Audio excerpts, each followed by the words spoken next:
In the spring, baseball ain't nothing but a big blank canvas. Then major league crews get to work, making their mark.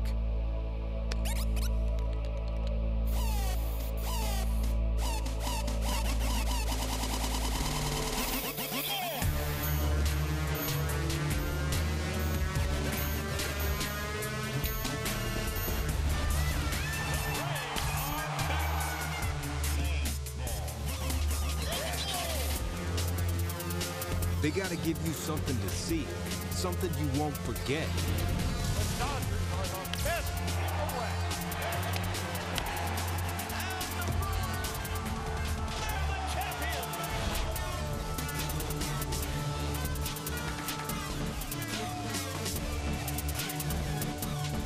champions. It's a clash of styles, an explosion of emotions. The Rockies are going to the postseason.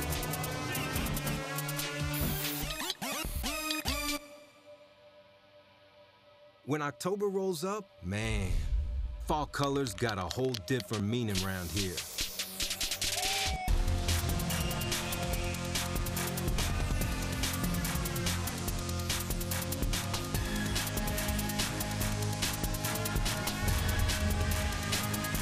Lay your colors down last, and y'all are the master of the piece. Brewers, Rockies, next.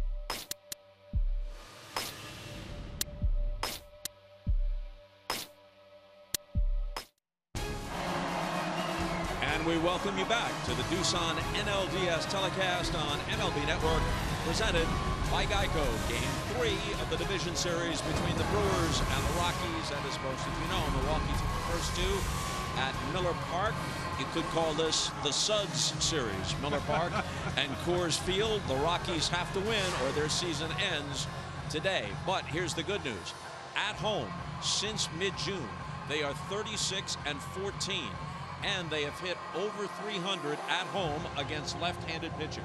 And Wade Miley is a left-hand pitcher, and they have one of their best pitchers on their staff, Germán Marquez, going for them. So I think a big advantage to the Rockies today. And you mentioned the second half of the season, the numbers here at home. First of all, the Rockies have the largest differential between production at home and on the road of any team in Major League Baseball. And you see the second half, the record 24-11. They score more runs. They pitch better. They outscore the opposition by more runs than any other team. So things bode well for the Rockies today after that day off they had yesterday. Let's go to the top of the marquee for both these teams. Nolan Arenado has long been one of the best in baseball. Christian Yelich has been good prior to this year. This year he became great. Well, you see on the left, Christian Yelich, 326, led the league. And boy, he had a September to remember. 370 he hit in the month of September to kind of put a lock on the MVP award. Arenado has been a great all-around player for years, average almost at 300 this year, 38 home runs, 110 RBIs, great Gold Glove, two of the best stars in the game we're going to see today. JP Morosi is with us as well, and as ever, he has more to add. JP. Thank you, Bob. We have a new feature in the postseason this year called Stolen Base Success Probability. Analyzing thousands of data points per second, StatCast AI powered by AWS can predict the chance of success if a runner attempts to steal a base. The AI prediction uses everything from the runner's jump and sprint speed, pitcher time to home, catcher pop time, the count, and historical stolen base data so fans can see the likelihood of a successful steal in the moment. And Bob, for the Rockies today, they would love to see some action on the bases from their shortstop, Trevor Story. Story in this series so far, 0 for 8 with 5 strikeouts, but during the regular season, 37 home runs, 27 stolen bases, one of only 3 shortstops ever with 35-plus homers and 25-plus stolen bases in the same year. It was Alex Rodriguez in '98 and Francisco Lindor this year. One final note from the field, Bob. I saw a moment ago Kyle Freeland, the Cy Young candidate and tomorrow's scheduled starter, walking out to the bullpen. Perhaps he might be available today if needed. Back to you. Coming up, lineups, first pitch. Back to Coors Field right after this.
Brewers. It's presented by Geico. Over the course of the year, the Brewers hit more than 200 homers. They stole more than 100 bases. They have a deep and versatile team, a very versatile bench, a deep and versatile bullpen as well. Their lineup, their entire roster is very well constructed. And as J.P. Barossi pointed out, they've got some speed. They can steal some bases.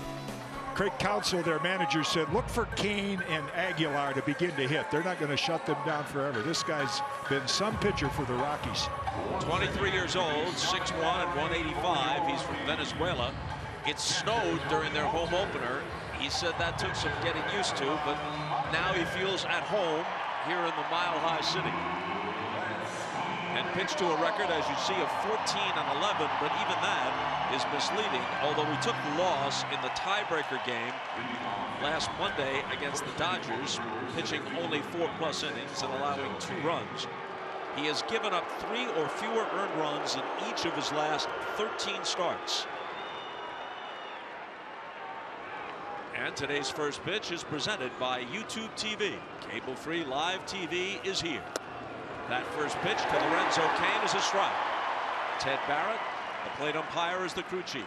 Todd Tichenor at first, Alfonso Marquez at second, John Tompane at third. As that one is sliced foul. 6 umpires in a postseason game, of course. Kerwin Danley on the right field line, Mike Malinsky on the left field line.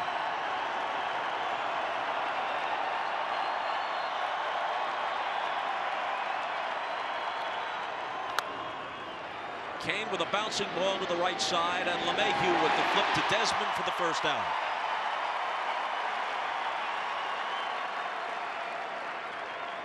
Cain is now 0 for 9 in this series after hitting .308 for the season.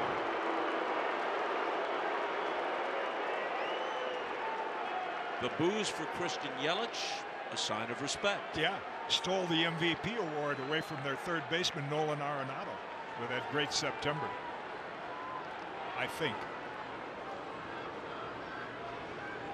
2 for 5 in this series with a homer and 4 walks after hitting .326 with 36 home runs and 22 stolen bases during the regular year.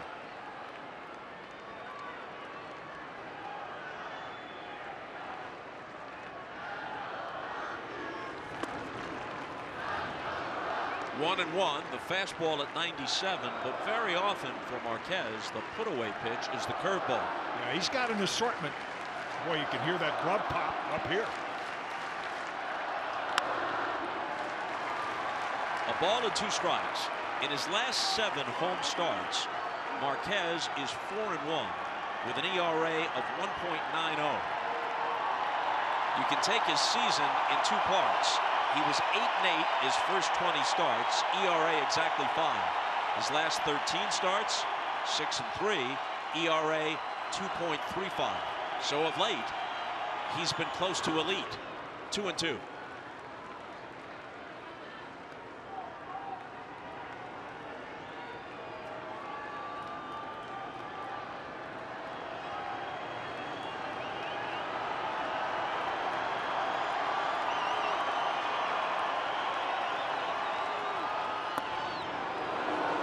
Full count to Yelich.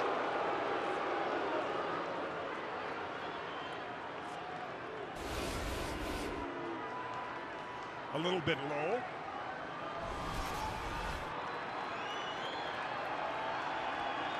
Ryan Braun waiting on deck. That gives you a little idea of the velocity of Marquez. I mean, in on the hands. In this cold weather, boy, the hitters don't want it in there. And you can see how late Yelich was on that fastball.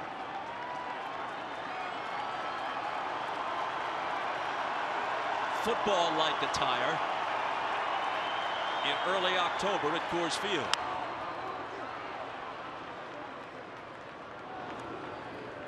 Well, that's the kind of year Yelich has had when you see these last 2 pitches. You check them with the umpire. Was that a strike?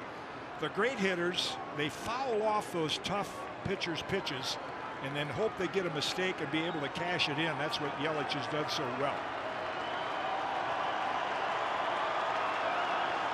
Another 3-2 pitch. And he walks it. Well, let's take a look at Marquez and his assortment, his pitch grips. You'll use the fastball more than Wade Miley. You see the 4-seam and the 2-seam, you add those up over 50% of the time. He's going to use that fastball. Easy gas, they call it. Good curveball, uses that about 24%. He'll mix in a slider and an occasional changeup, but the fastball is his primary pitch. Now Ryan Braun, who over his last 10 games, dating toward the end of the regular season and into the postseason, has hit .343 with 5 home runs. At age 34, he's not quite the dynamic hitter he once was. 2007 Rookie of the Year, 2011 MVP. But still dangerous, as the last couple of weeks have proven.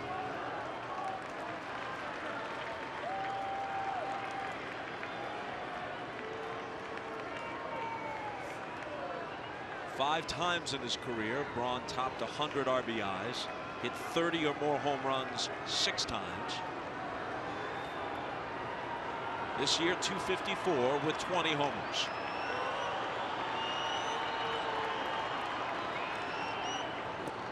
Yelich chased back.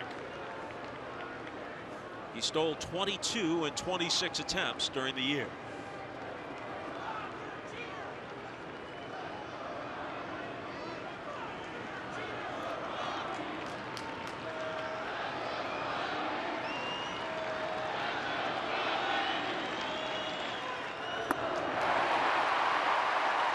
One and 2 to Braun.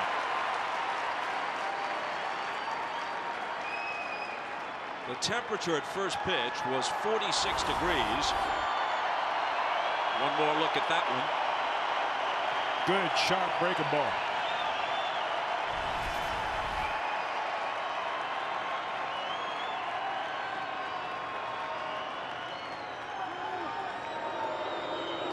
When it's cold like this, what does it do to the feel? A pitcher's feel for the ball and for it's his slick. pitch selection. The ball is slick, feels like a snowball. That one finds a hole on the right side. Yelich around second, on his way to third, and he's going to beat the throw. The runners at the corners with 1 out.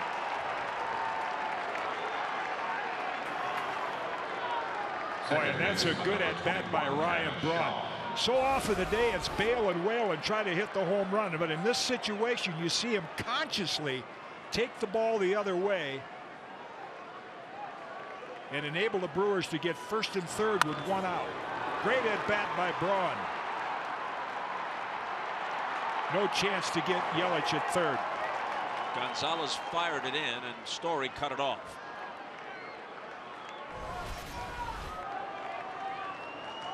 So an RBI chance for the cleanup man Travis Shaw, who hit .241 with 32 home runs. 2 for 6 in this series with 3 walks. Hit toward the hole. Lemahieu skids to make the play, throws to second. They get the force, and a run scores. Yelich comes across. Braun is erased, and Shaw's on at first. Wow, and some play by Trevor Story. That could have opened up a big inning for the Brewers. Lemahieu took a chance, having to dive for that ground ball toward his throwing arm side, and then watch the throw. He tries to release it quickly. No chance to get 2, but Story, look at that pick. And enabled the Rockies to get the lead out. They'll give up the run to get the force at second. Nice play by Story. Now here's Jesus Aguilar, the first baseman. 0 for 6 with 3 strikeouts in this series, after a season that saw him hit 35 home runs. 3 infielders on the left side against him. See if Craig Counsell is right in his prediction. He said one of these games Aguilar is going to hit a home run with men on base. Can't hold him down that long. Shaw at first with 2 out, and on the comebacker Marquez can walk it over there himself, but underhands to Desmond. But the Brewers, up 2-0 in the series, are up 1-0 after half an inning in Game 3.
Rockies, who as a team hit 210 home runs, and versus left-handed pitching at home, they hit 310 overall as a squad. Yeah, quite a challenge for Wade Miley. Not a strikeout pitcher. We see a lot of off-speed stuff.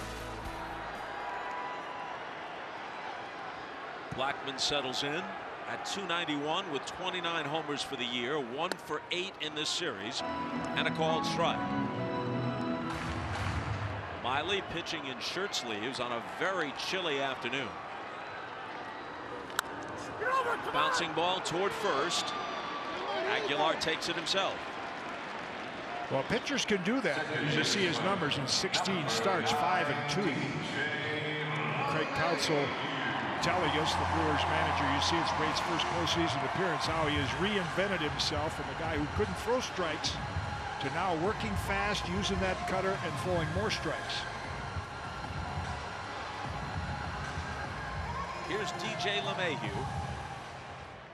Won the batting title 2 years ago at 348. Charlie Blackmon followed by winning it last year. To say this has been a good hitter's park is to deal in understatement. Right. Since the inception of the Rockies in 1993, more than 40% of all National League batting titleists have worn a Colorado uniform. Charlie Blackmon made the comment. He said, when you put the ball in play here on the ground or in the air with that spacious outfield, the odds of getting a hit go up considerably. Well, a lot of singles drop in. You talk about the home runs. A lot of singles drop in because there's so much outfield to cover, and the outfielders tend to play deep. Hit sharply to short. Arcia throws him out. Oh, he mentioned Wade Miley has somewhat reinvented himself from a fastball pitcher that couldn't find the strike zone. Now, notice the fastball. He uses it very seldom. The four-seamer. You'll see a lot of cutters. You'll see changeups, curveballs, sliders. But the cutter, and that's kind of the old-fashioned slider where, for those of you who haven't heard a lot about the cutter, from a lefty, it's going to break inside on the hands to a right-hand hitter. He'll try to catch the outside corner and the inside corner. That's been a big pitch for him. Those 38 home runs for Arenado led the National League. Fouled away. He has a 385 lifetime mark against the guy he's facing now, Wade Miley.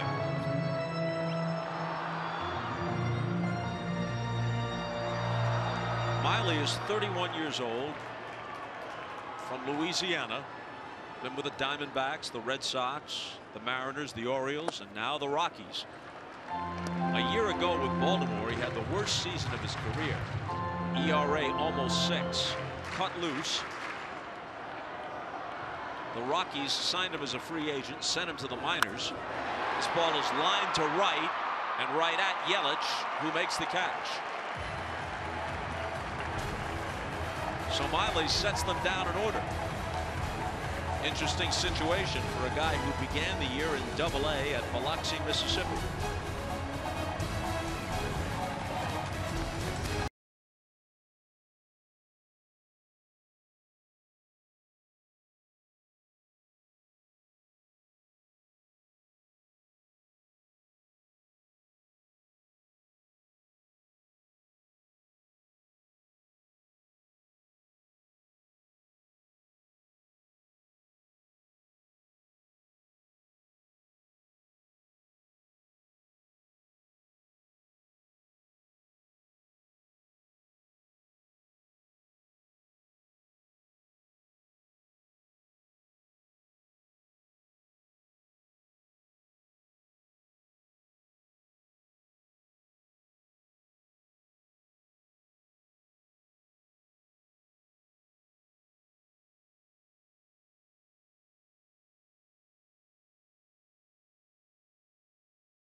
presented by Doosan, official partner of Major League Baseball.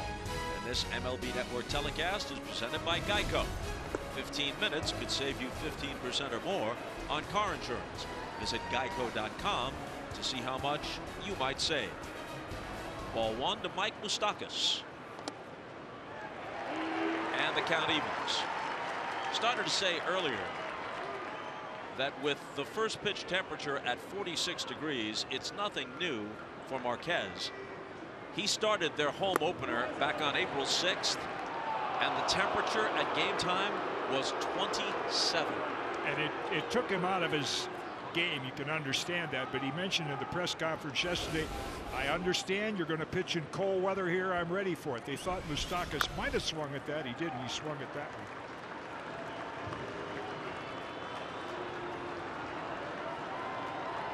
You'd think you were at a Bronco game.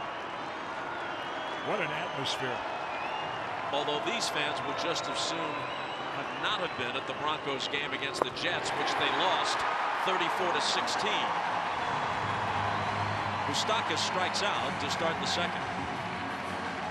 Well, the players in the field have to appreciate both these pitchers in the early going. Working fast, throwing strikes in Marquez's case, get ahead of the hitters, which pitchers haven't done a lot in this series, expand the zone and get Moustakas, as he did there, to chase pitches out of the strike zone. Most strikeouts are on pitches out of the strike zone. Result of the pitchers getting ahead. The 38-year-old catcher Eric Kratz hits one back up the middle and through, and in this series, Kratz is now 3 for 5. He had 236 during the regular season with 6 home runs. Yeah, pretty catchable ball for Marquez. He just wasn't in position. The ball hit right back at him. Could have helped himself out there. What a story. Kratz, when he got that 2-run single, there again, right back at him, in no position to knock it down. The first 38-year-old in baseball history to start a playoff game, and he ends up getting an RBI single and another single there. To start a playoff game at catcher, or to start a playoff game, period.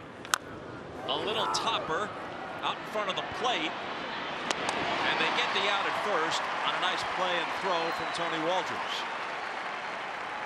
Well, we'll let our stat guys do it. I know in the press conference yesterday, Craig Counsell said he didn't realize that. And I believe in history, the first 38-year-old to get his first at bat in a playoff game and get a hit. Well, there you go. Well, he's gotten 3 hits already, including that big 2 RBI single in their 4-0 win in Game 2 at Miller Park. So now Miley to the plate. He hit 185 for the year on 5 for 27.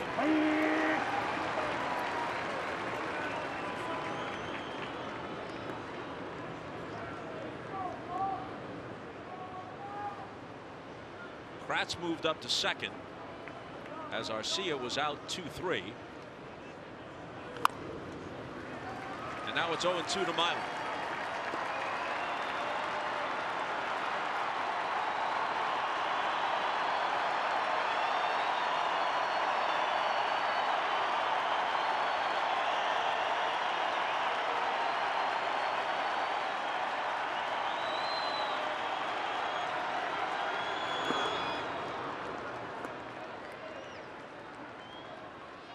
During the regular season, the Brewers beat the Rockies 5 out of 7. Now it's 7 out of 9 since they've won the first 2 games of this series.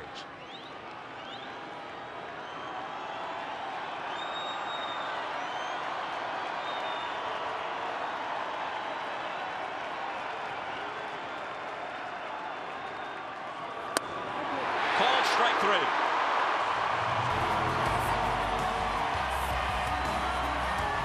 Does it in the top of the second. It's still a 1-0 game, and you're watching the Doosan NLDS telecast on MLB Network, presented by Geico.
Back to Coors Field on the Doosan NLDS telecast on MLB Network, presented by Geico.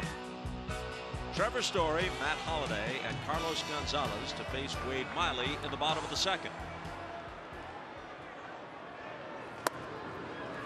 The Brewers are Miley's 5th major league club. As a young pitcher, he was 16-11 and made the All-Star team in 2012 with the Diamondbacks. Then he bounced around, so much so that he was released after last season by the Orioles. And almost as a favor, the Brewers signed him to a minor league deal. And he was in Double-A at Biloxi, Mississippi at the start of the season. This ball is hit hard, and even though the shift was on, Story hit it through it for a leadoff single.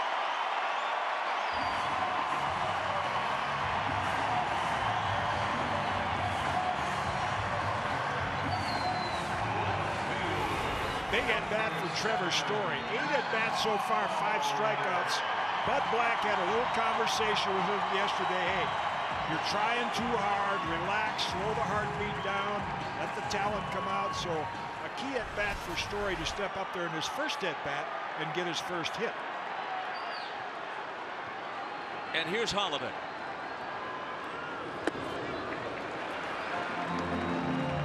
Didn't have a team until July.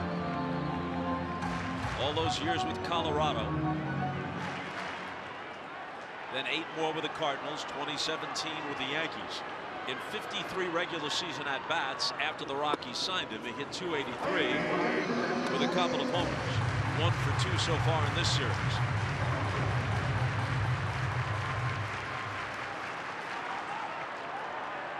Story at first with the Rockies' first hit of the afternoon.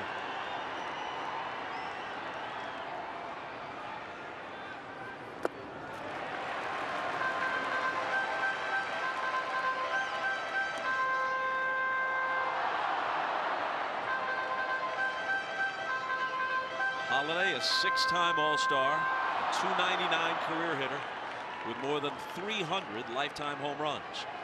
And at age 38, back playing October baseball.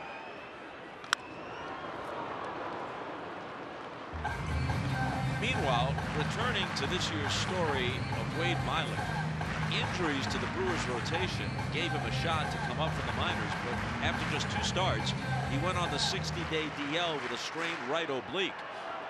But when he came off the DL just before the All-Star break, he was reinserted into the rotation. Wound up going 5-2 with an ERA of 2.5.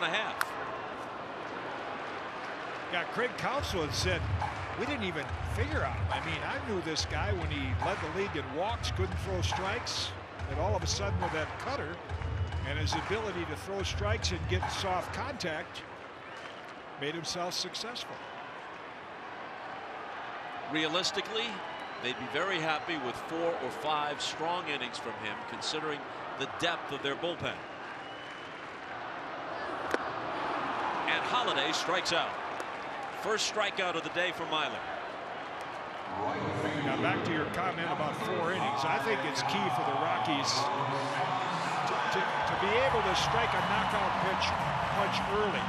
As you mentioned, if Miley holds this lead through 4 innings, Craig Counsell has said, hey, if we get a chance to win the series, we're bringing our relievers in to try to shut it down immediately.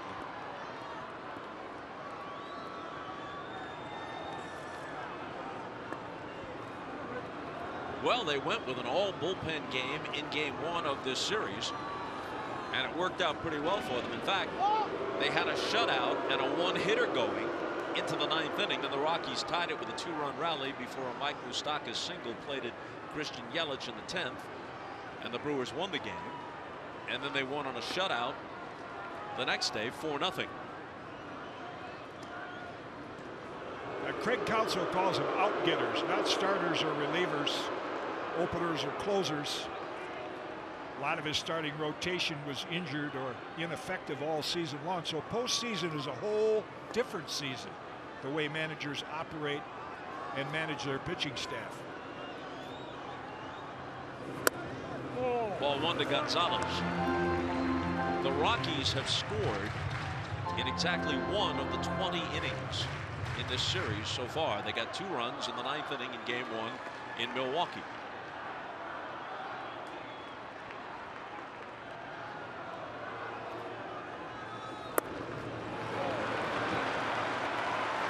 Two and 0 to Gonzalez, who at age 33 is not quite as productive as he once was, but still hit .276 with 16 home runs and has a good history against Miley. Nearly .400 lifetime against the Brewer left-hander.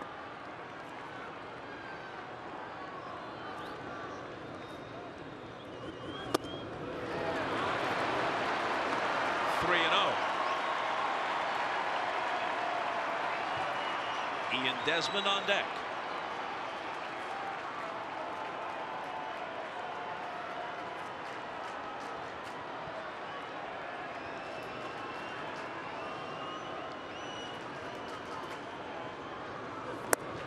That one's in there.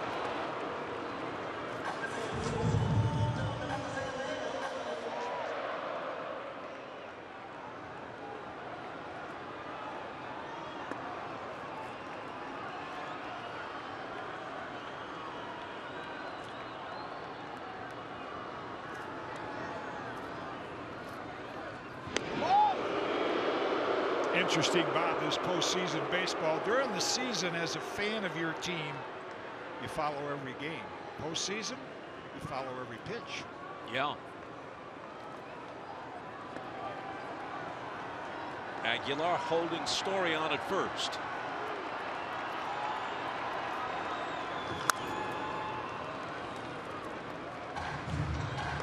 Interesting with the Brewers really overshifting. I mean, all Gonzalez has to do is dribble it down third base. He's got a double. Moustakas, the third baseman, is basically at a deep shortstop's position. Yeah. And Miley, as you'd expect, is pounding that ball inside to keep him from going the other way.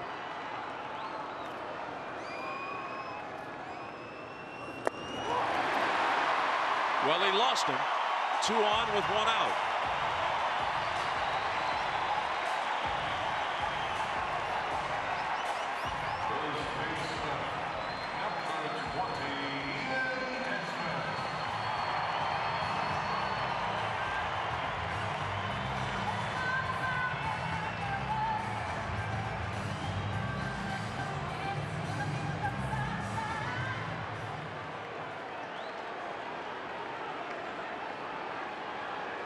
Desmond at first base this afternoon for the Rockies.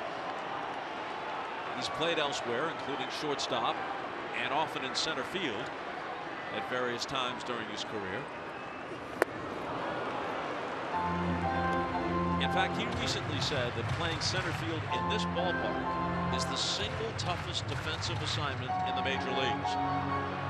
Yeah, when you look at all that ground to cover out there, and then as a home player in the light air, Charlie Blackmon gets a lot of exercise in.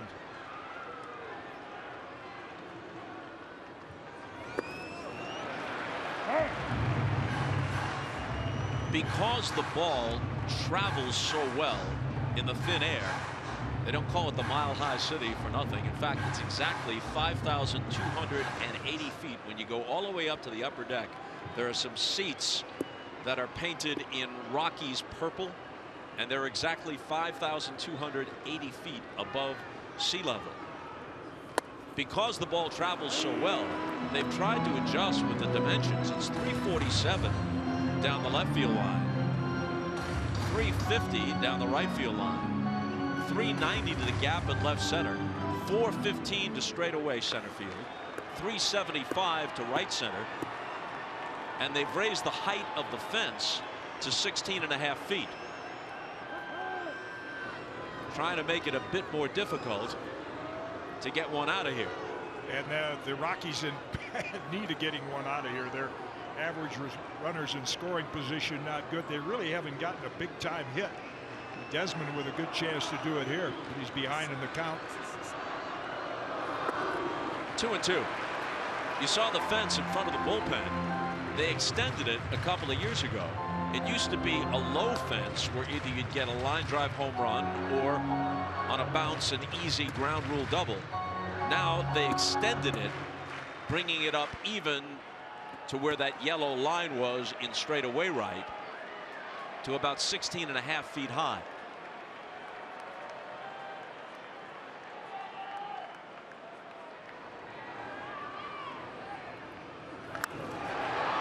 In the air to left, there's Braun.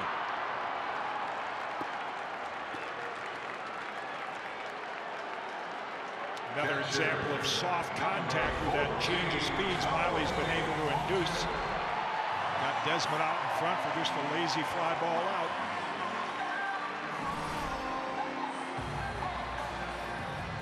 And now here's Tony Walters. One more look at the breaking ball. Right off the end of the bat. Tony Walters, a career .226 hitter who hit .170 this year, but got the hit in the 13th inning that won the wild card game at Wrigley Field. Go figure. What a story. What a moment for him. Got a nice ovation as he walked from the on-deck circle toward the plate. First home game for the Rockies since then. Fans here recognizing what he did to help them get here.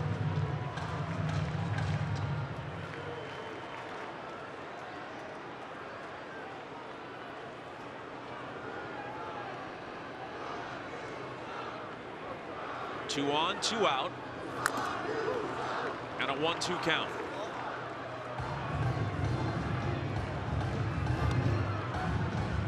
Story is at second. Gonzalez is at first.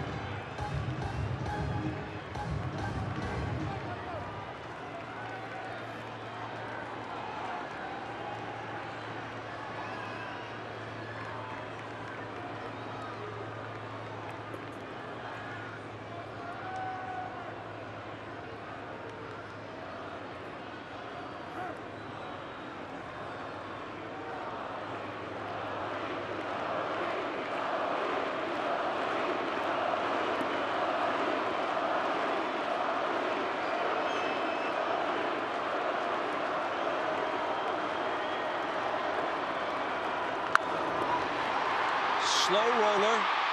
There's Shaw, and that takes care of Walters. The Rockies leave 2, and after 2, they trail the series 2-0 and this game 1-0, which doesn't diminish the beauty of Telluride.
MLB game. Tonight, the LA Dodgers will play the Atlanta Braves at 8 p.m. And we start the third with Lorenzo Cain taking a strike. He grounded out his first time. Still looking for his first hit of the series. 0-2.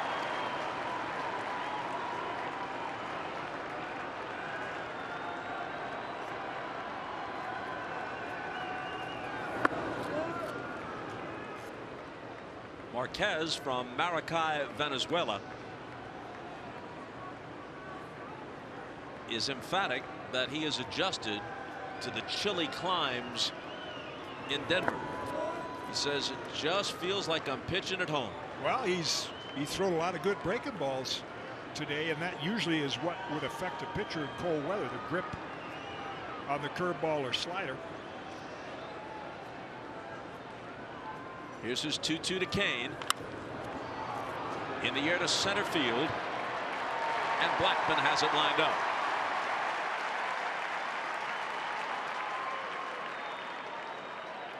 Right fielder number 22, Christian Yelich.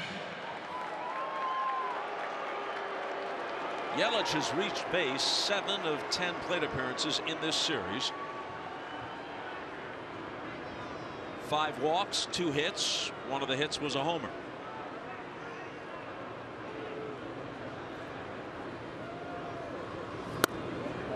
And the old saying, Bob, a walk's as good as a hit. Remember hearing that in baseball? Well, that's really been what's been damaging to the Rockies pitchers. They've pitched well, but issuing those walks, particularly leadoff walks, a lot of them have scored. Well, he walked and scored in the first. That's back to Marquez.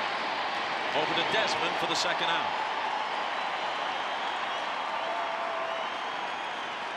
Here's JP. Well, Bob, the scout that signed German Marquez for the Tampa Bay Rays in 2011 is Mario Gonzalez, father of Marwin Gonzalez, who played a huge role in the Astros win yesterday to go up 2-0 in their division series. And in fact, 2 years ago, on the anniversary of the date that Marquez signed, July the 2nd, he sent a text message to all the Rays scouts who helped sign him, thanking them for the opportunity to pitch in pro baseball.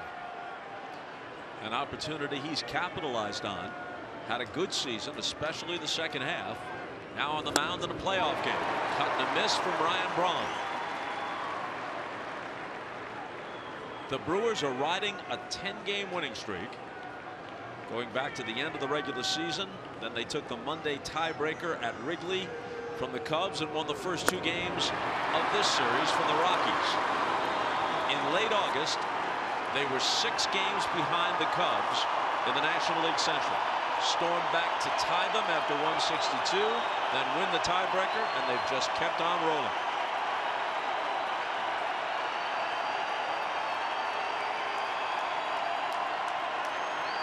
The 0-2 pitch. Got him. Third strikeout for Marquez, who looks good at the outset.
going to bat for hurricane recovery, and you can help.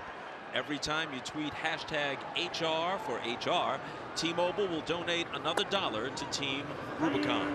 You cannot take Marquez for granted as a hitter. 18 for 60 this year. That's an even 300 with a homer thrown in. Bounces this one to the left side. It's a tough chance, but they've got it. Moustakas over from Kansas City, where he hit 38 home runs a year ago. The Brewers, when they realized they had a team good enough to make a run, after adding Lorenzo Cain and Christian Yelich in the offseason, made some midseason acquisitions as well. And Moustakas was one of them. We may see one of their acquisitions that came from their own organization. They only acquired him by bringing him back up from the minor leagues, and that's Corey Knebel. He could be a big factor in this game if the Brewers hold the lead.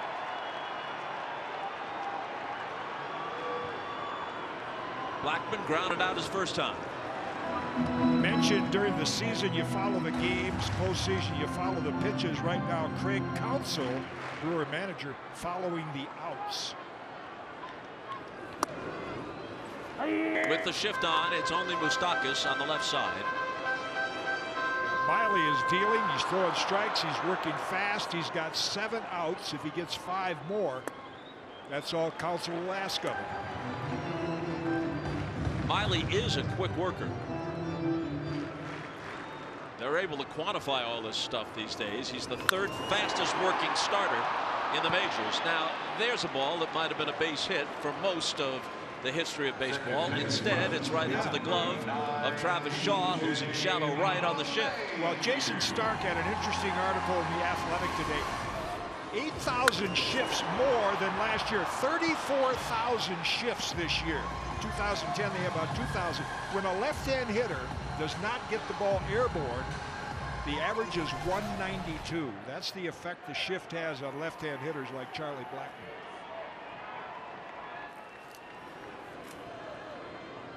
Here's the right-handed hitting DJ Lemahieu. Here's JP. Well, Bob, that play was made by one of the tallest second basemen in baseball history, and at the plate right now, also one of the tallest second basemen in baseball history. DJ Lemahieu bounces one fair for extra bases just inside 3rd. On his way to 2nd, and he'll have a 2-out double. Go ahead, JP. Well, Bob, only 5 second basemen ever in the history of the game to be 6'4" or taller. Shaw and Lemahieu joining Andy Fox, Danny Ainge before he went on to other athletic pursuits, and the original George High Pockets Kelly of the 1925 New York Giants. Played for John McGraw and the Giants when the Polo Grounds was their home.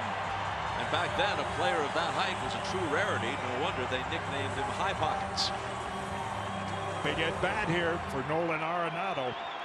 Rockies haven't had a lot of chances to knock runners in. He hit the ball well in his first at bat, but right at Yelich.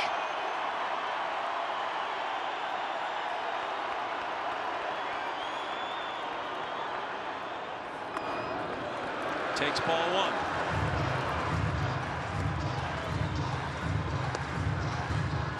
Lemahieu at 2nd, representing the tying run with 2 out in the bottom of the 3rd.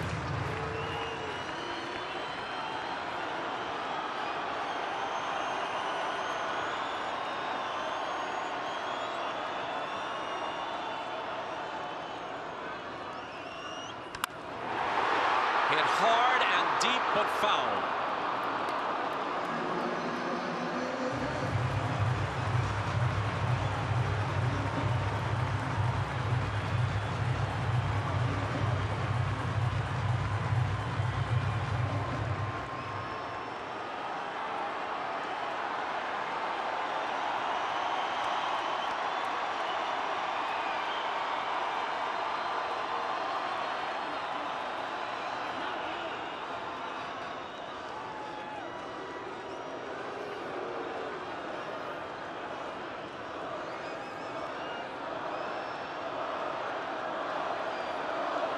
They play Arenado straight up. No shift on him. But Shaw is deep at second base. It's rolled toward short. Garcia has it, and that's that at the bottom of the third.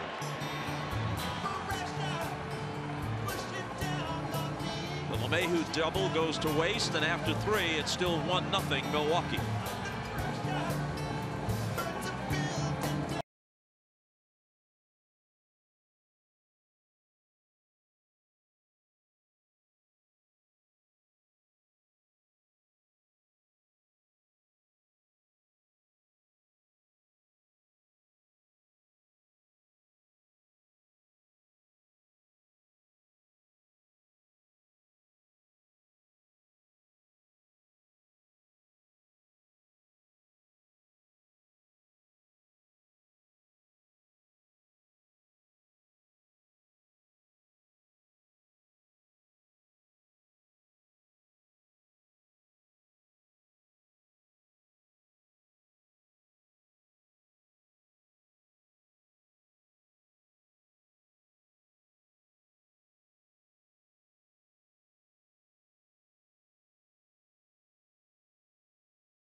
NLDS on MLB Network. Packed house at Coors Field. And look at those seats right at the very top of the farthest reaches in center field. The game's just a rumor from there, but good atmosphere here. They're ready for postseason baseball and hoping this isn't the only home game they have here this October. Travis Shaw had an RBI groundout in the first. It's the game's only run.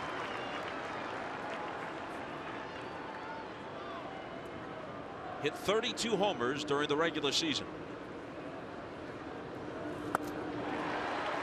Mostly a third baseman, but after they got Moustakas, they wanted to keep his bat in the lineup. They moved him to second.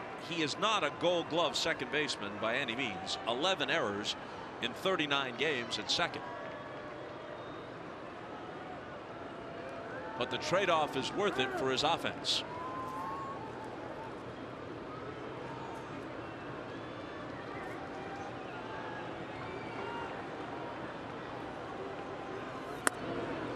Had an interesting observation.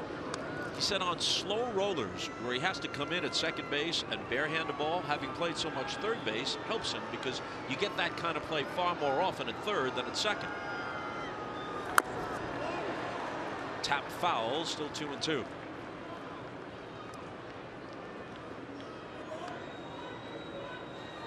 Shift on against him, and Lemahieu is in shallow right field.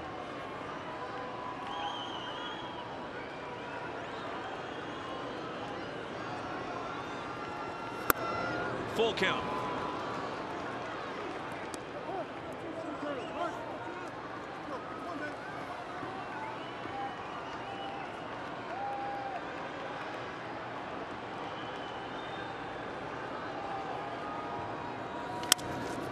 Off his fists, Arenado from what looks like shortstop, but you'll score it 5-3. Bud Black talked with J.P. Morosi between innings. Bud, you've wanted to see a higher quality of at-bats. Do you think you're starting to see that? Well, a little better. Like Trevor's at-bat, he squared one up there. I thought Charlie had a good at-bat there. Got to break them all up in a line drive to Shaw. But overall better. Overall better. How could the elements today influence the way that you manage this ball game?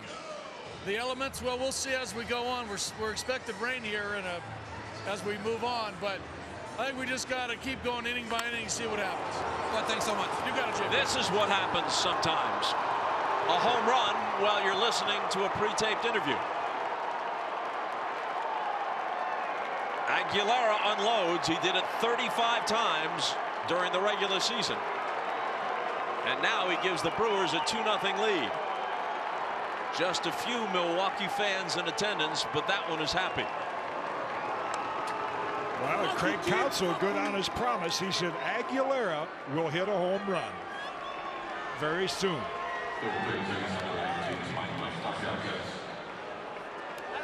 So the Rockies down 2-0 in the series and down 2-0 in Game 3.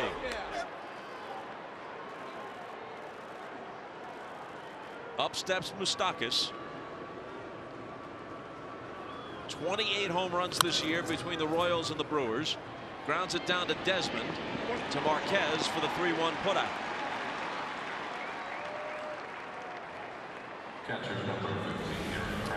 Well, look at the pitch. You see Walter's target. Wanted it down and away, and that just dropped in. Off-speed pitch, middle of the plate in. Perfect pitch for a power hitter like Aguilar to pull. Boy, Aguilera is an interesting story. 3 years in the minors in the Cleveland organization, was getting frustrated. Had his agent looking into opportunities in Korea and Japan. Then he winds up with the Brewers and busts loose.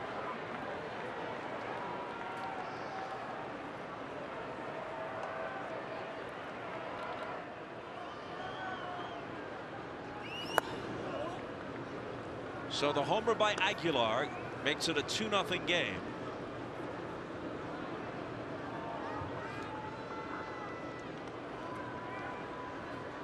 And the way the Rockies have been slumping at the plate, that 2-0 looks big. Yeah, it'll be interesting to see how Wade Miley pitches the next inning, because if he gets through 4, I see a little activity, I think, already out in the bullpens. Guys beginning to stretch. Craig Counsell will not hesitate to go to that bullpen. 1-2 to Kratz, who had a single his first time up. Well, here's the way Counsell put it.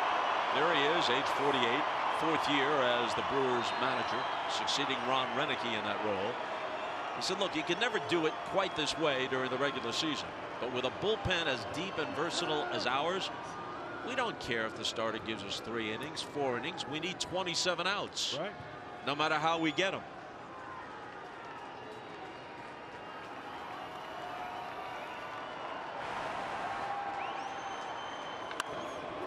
Eric Kratz hits one hard. Holiday will have to play it off the wall and hold him to a single. Man, how about that Eric Kratz? Yeah. Known for his receiving ability, picked up just as a backup catcher because Craig Counsell was having difficulty finding a solid everyday catcher. And he's putting on quite a display of hitting here in the division series. Counsell smiling approvingly. 2 for 2 in this game, 4 for 6 in the series.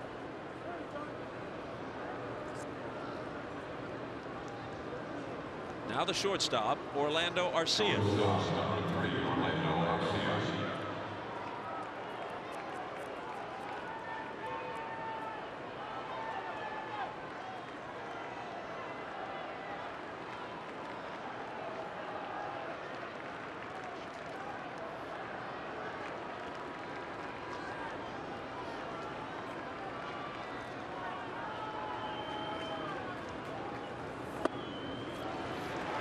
Strike 0-1.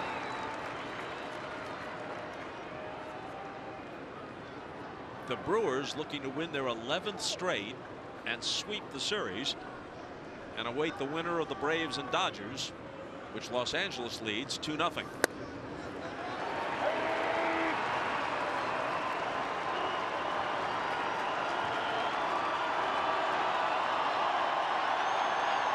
Aguilar, whose homer made it 2-0 in this game.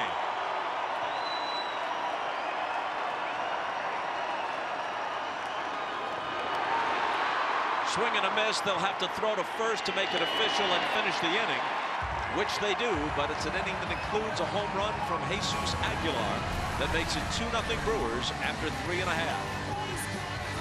Hung a curveball, and out it went.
Story had a single in the second. He also had the longest measured home run in the major leagues this year, a 502-footer hit here at Coors Field off Andrew Suarez of the Giants in early September. 502.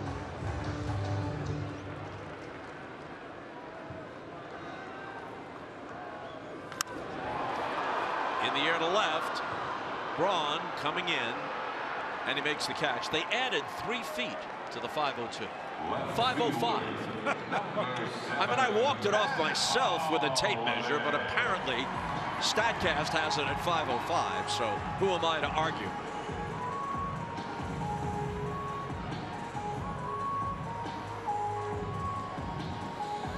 Holiday struck out his first time.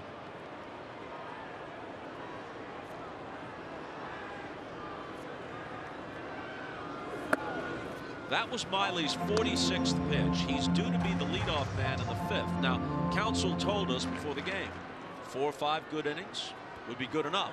If he gets through this inning without the Rockies scoring, there's a pretty good chance, I would think, that Counsell would let him bat. I would think so.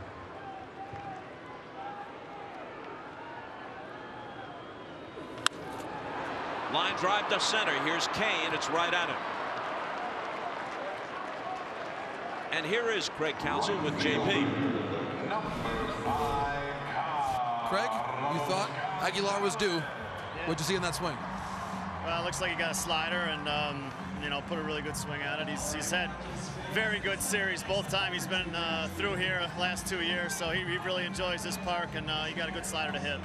Miley even more efficient than expected. Could you maybe go longer with him than you thought? Well, he's doing a really nice job. He's doing a good job keeping him off balance with the cutter and the curveball, so he's pitching very well right now. Craig, thanks so much. You got it. All right, thanks, Craig. Thanks, JP. Ball 1 to Carlos Gonzalez. Craig Counsell will be among those considered for Manager of the Year, as will the guy in the other dugout, Bud Black, maybe Brian Snitker.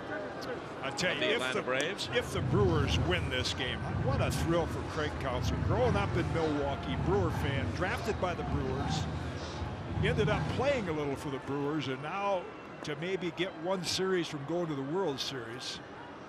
What a thrill. From Whitefish Bay, Wisconsin, only a few miles from the ballpark. We mentioned this during the regular season. His dad worked for the team, and as a 12-year-old, Counsell's job was to handle Robin Yount's fan mail.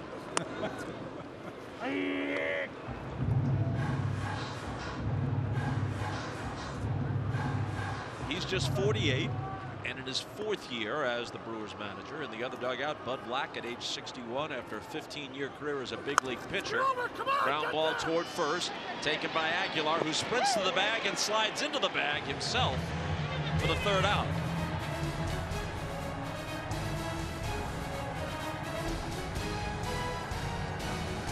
It's 2-0 after 4.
Series is presented by Doosan, official partner of Major League Baseball. And this MLB Network telecast is presented by Geico. 15 minutes could save you 15% or more on car insurance. Visit geico.com to see how much you might save. And in fact, Wade Miley is allowed to bat. Struck out looking his first time. He's worked 4 shutout innings, and he'll throw at least one more. 0-2 the count.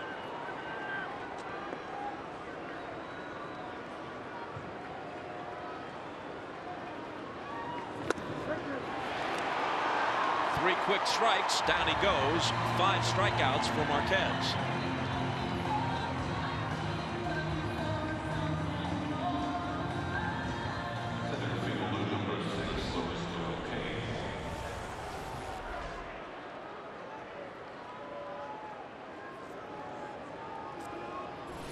Lorenzo Cain hitless in the series, now 0 for 10. After a splendid regular season that saw him hit .308, swipe 30 bases, and play Gold Glove center field. Went to the World Series twice with Kansas City. Now back with the team with which he started his big league career in 2010.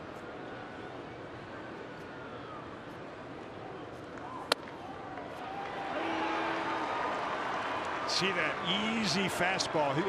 Pitchers have had descriptions of fastballs for years. Dead red, a hummer.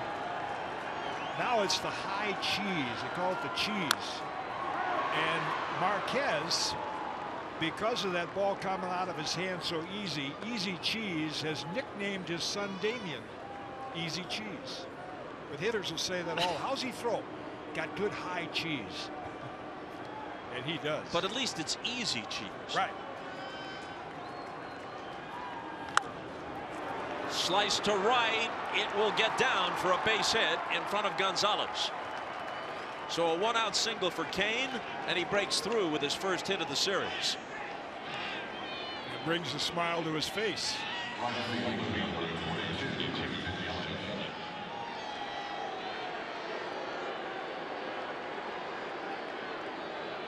On the same day in late January,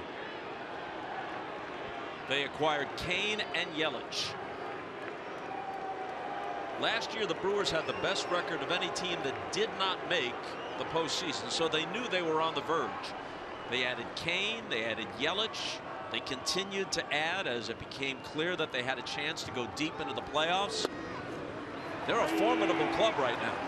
If they win this one, they sweep the series. They'll have an 11-game winning streak. And during the present 10-game winning streak, they've averaged almost 7 runs per game.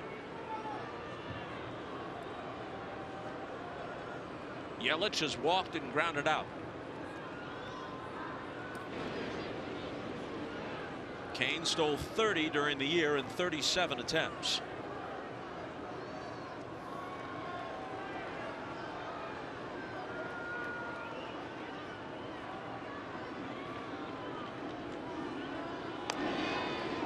Looking at Yelich in the batter's box while the throws go to first, I think one of the things makes him such an outstanding hitter, the quiet hands. And he's quiet in general, not a lot of extra movement there. Helps him keep that head steady and get a good look at the baseball. Cain dancing off first. Here's a chopper toward third. Arenado with a nice pickup and throw, and they get the lead runner. Yeah, that's a nice play on a difficult hop. If you rated these two teams, the Brewers certainly have a better outfield with all the speed, Cain in center, but the infield, Gold Glover, Arenado, then Story at short. This is a nice pick on a tough play, and a bit of a gamble to go to second base with a speedy Cain, but he gets it there just in time. Arenado almost certain to win his 6th consecutive Gold Glove at third base.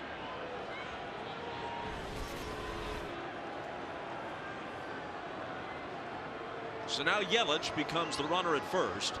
Braun to the plate. He's singled and struck out.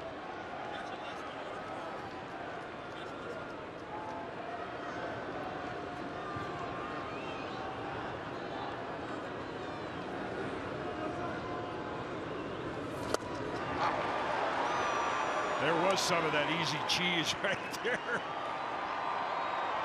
And a little zip on it.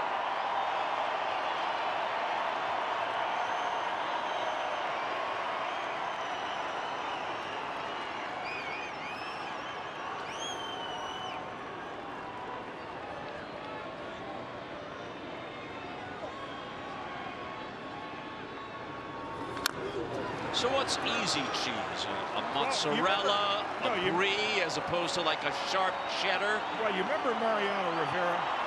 How easy and effortless the ball would come out of his hand. Well, that's the same with Marquez. I knew what you were talking about. Okay.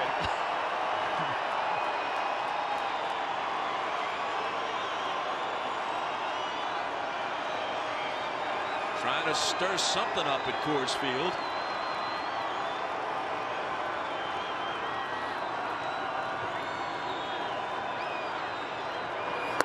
The runner goes, the throw is high, and Yelich is safe.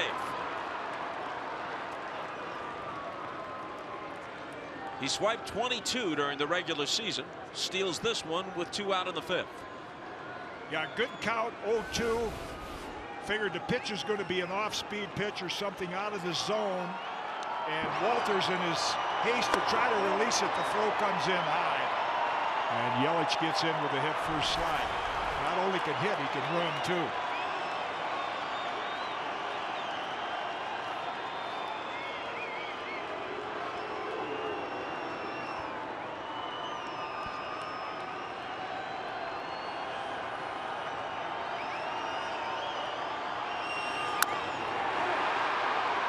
Hangs in.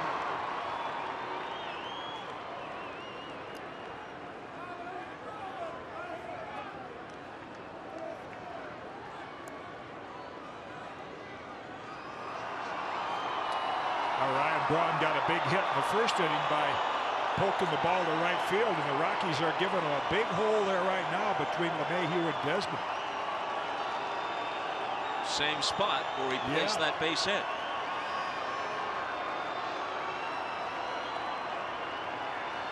Again on 1 and 2. And a bouncing ball toward the middle. To his left is Story. He whirls and throws. It's high, and Braun is safe.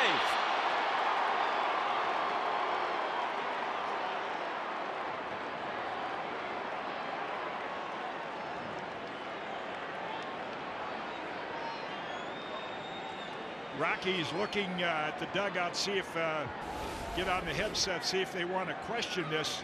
Desmond with a nice save with a vertical leap, and then reaching for the tag, very close. And it looks like Braun did get the foot down before the tag. Yep, it does look like he's safe. And the ruling is base hit, not E6. Story made a good play to go to his left to snag it. But the throw was high, and it pulled Desmond off. And the Brewers have runners at the corners trying to build on their 2-0 lead. And suddenly the biggest out for Marquez in the game. This is like the top of the 9th for him. Critical out for the Rockies.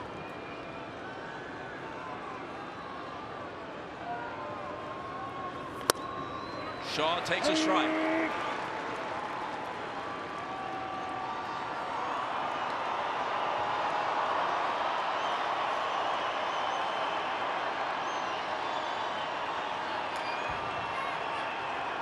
Now in the bullpen for Colorado.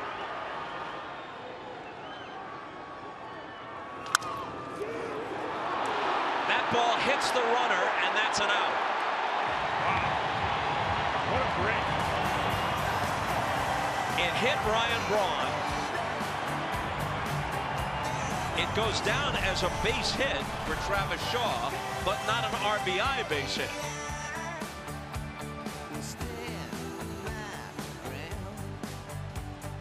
Marquez knows he lucked out.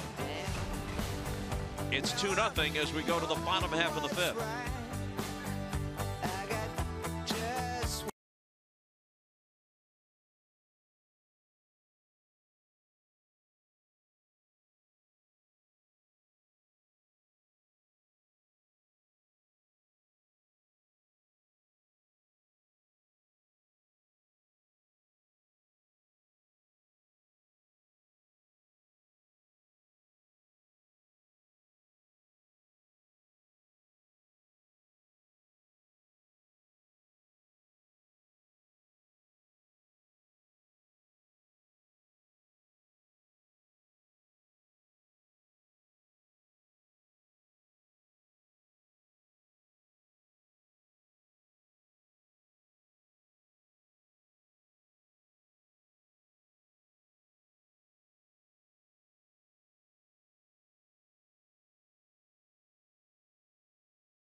unoccupied, exactly 5,280 feet above sea level.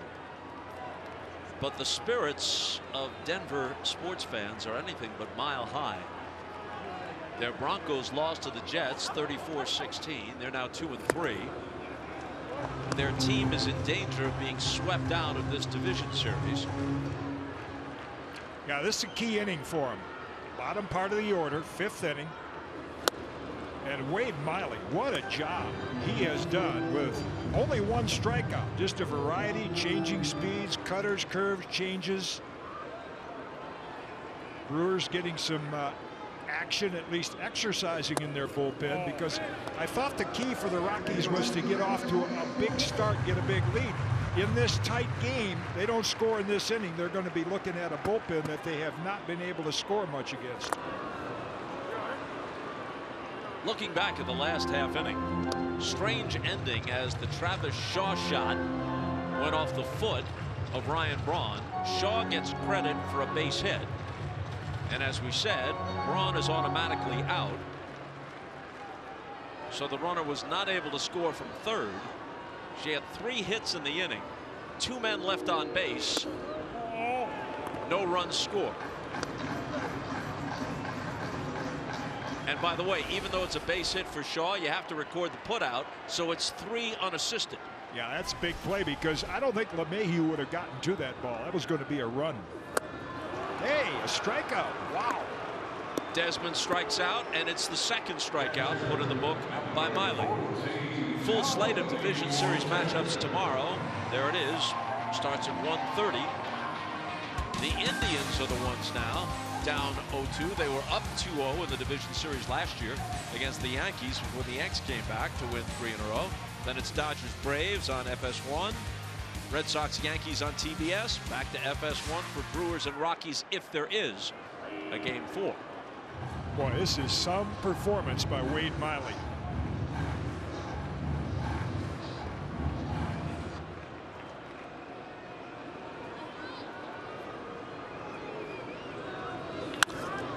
Walters with a ground ball that gets through for a base hit. So he's 1 for 2. Yeah, a very unusual shift that the Brewers had. They actually had Shaw more toward right center.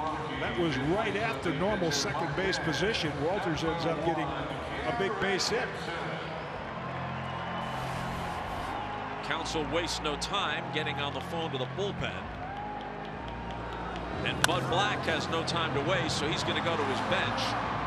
Marquez is done. He'll send up Garrett Hampson, who hit .275 for the year with the Rockies. You can see the frustration on Miley's face. He thought that was going to be a ground ball out. And there is what I call Nolan Ryan light. Corey Knebel. High fastball in the high 90s, and what's really revived his career is that outstanding curveball. And despite Nolan Ryan's blazing speed, it was his ability to get his curveball over that made him effective as well. So here's Hampson. Played just 24 games at the big league level, but made the division series roster. At AAA, he hit .311 with 10 home runs and 36 stolen bases.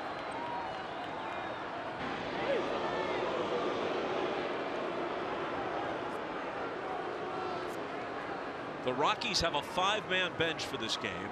The Brewers have a 6-man bench.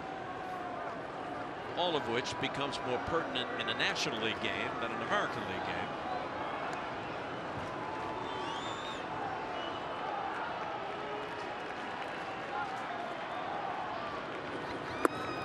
Shows bunt, takes a ball.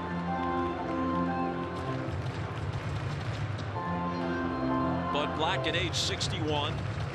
After 9 years as the manager of the San Diego Padres, now in his 2nd year with Colorado. Scott Oberg up for the Rockies.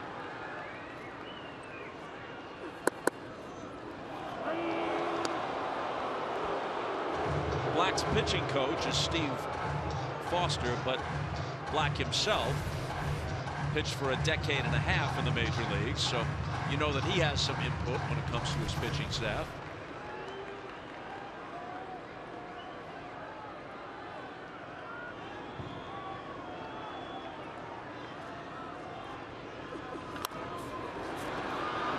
Aguilar has it. They get one, but not two.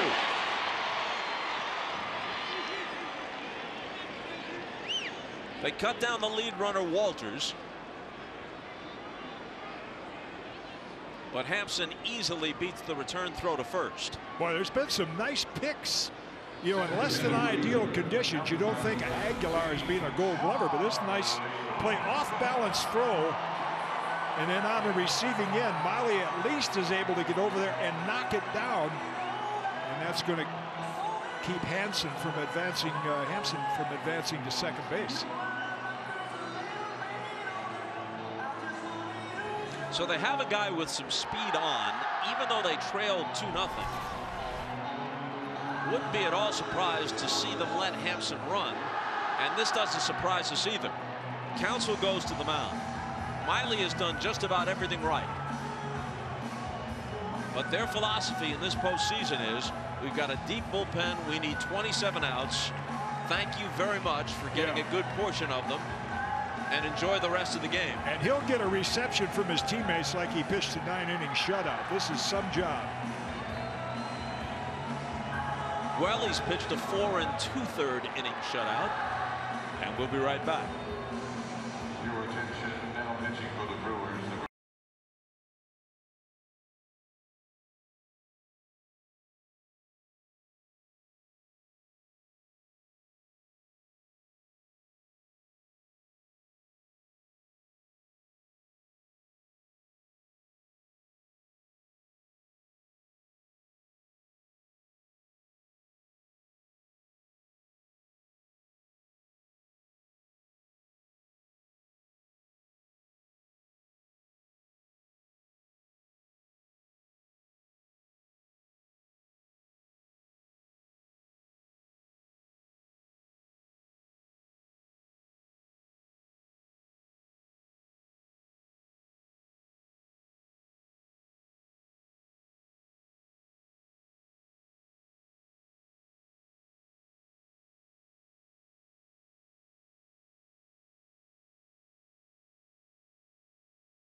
Corey Knebel was to have been their closer. He struggled most of the year. In late August, they sent him down to the minors. He had an ERA of 5 at that point. But since his recall, he has thrown 19 consecutive scoreless innings. That includes the playoffs.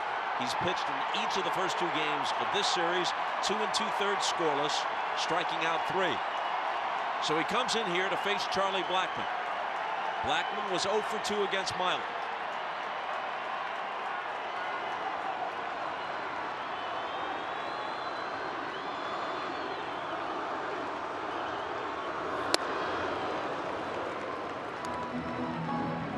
Counsell said it's a game of 27 outs. Miley got more than half of those. He got 14. And you wonder, bringing in a righty against the left-hand pitcher, as you see his last 18 games. Blackmon 1 for 10 against Corey Knebel.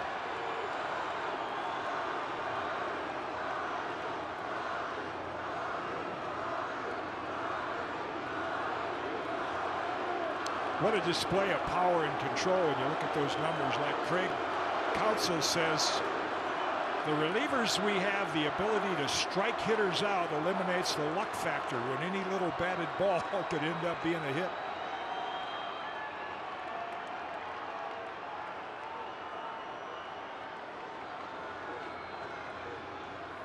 Not a shift, but Shaw, the second baseman, is in shallow right.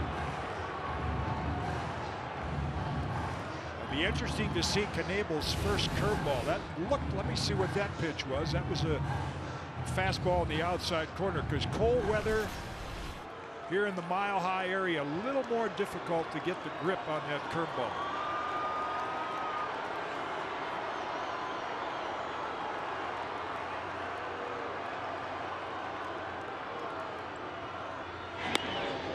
Dives back.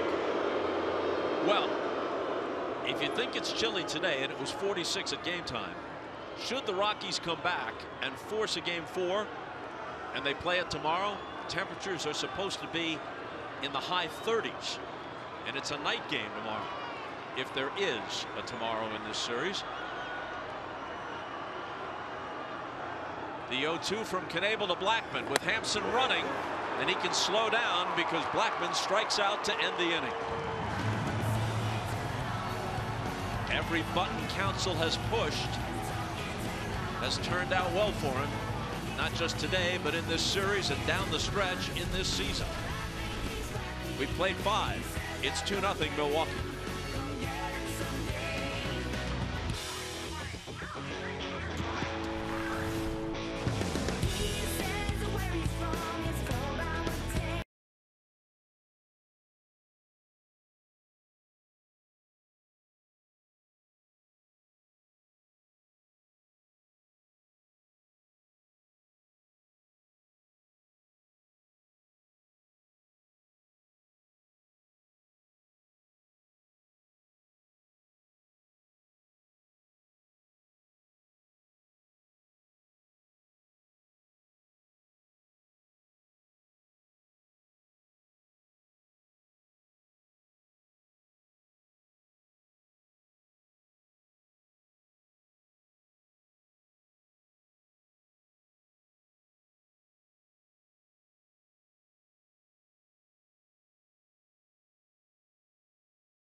The new pitcher is Scott Oberg.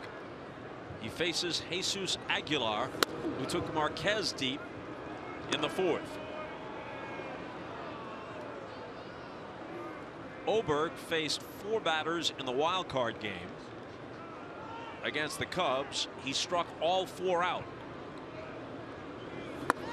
And then he retired the only batter he faced in game 1 of this series. It was Manny Pena with the bases loaded.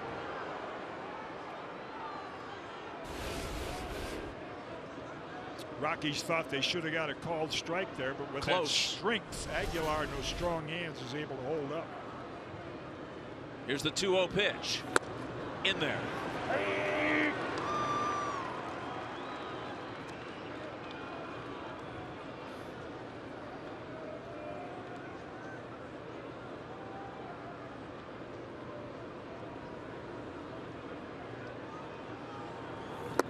Two and two. See Aguilar wearing 24. He gives a lot of credit to Miguel Cabrera. Studying what Cabrera does to improve his hitting.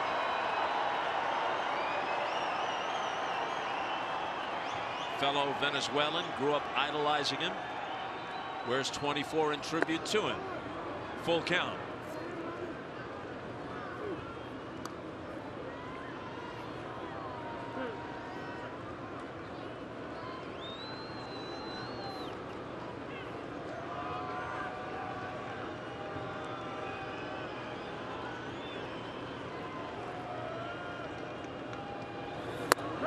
Strike three is called.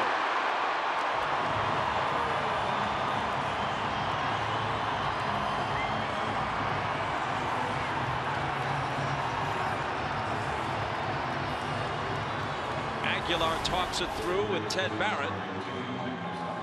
The high outside corner. We have not seen a lot of looks from pitchers or hitters, and that definitely tickled the corner toward Ted Barrett, which is a good sign. He has been very consistent with his calling strikes and balls behind the plate.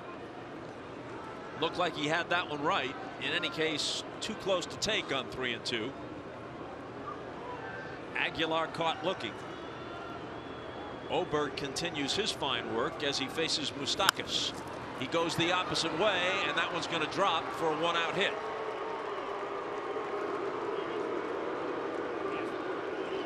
As a proud sponsor of Major League Baseball, Evan Williams is giving you a chance to win an all-expenses-paid trip to the World Series.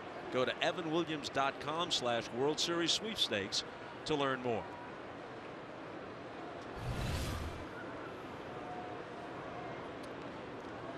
Eric Kratz, double play candidate, and wouldn't be surprising to see Craig Counsell start the runner here to try to stay out of the double play. Kratz is 2 for 2, a pair of singles.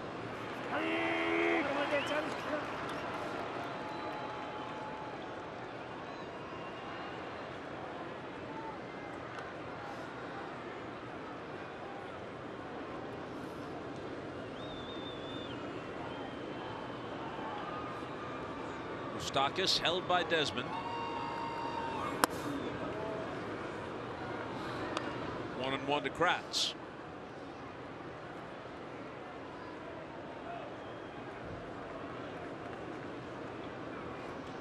Moustakas doesn't run often. 15 steals for his career, 4 this year in 5 attempts.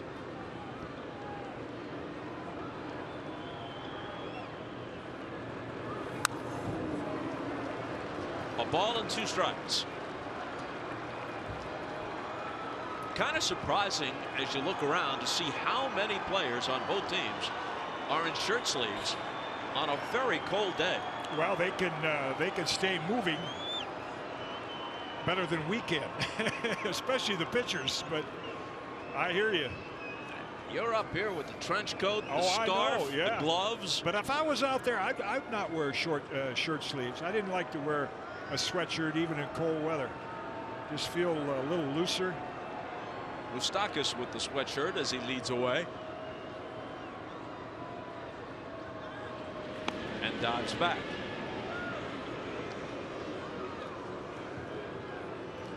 Oberg trying to keep it close for the Rockies. They'll have Lemahieu, Arenado, and Story in the bottom half of the 6th.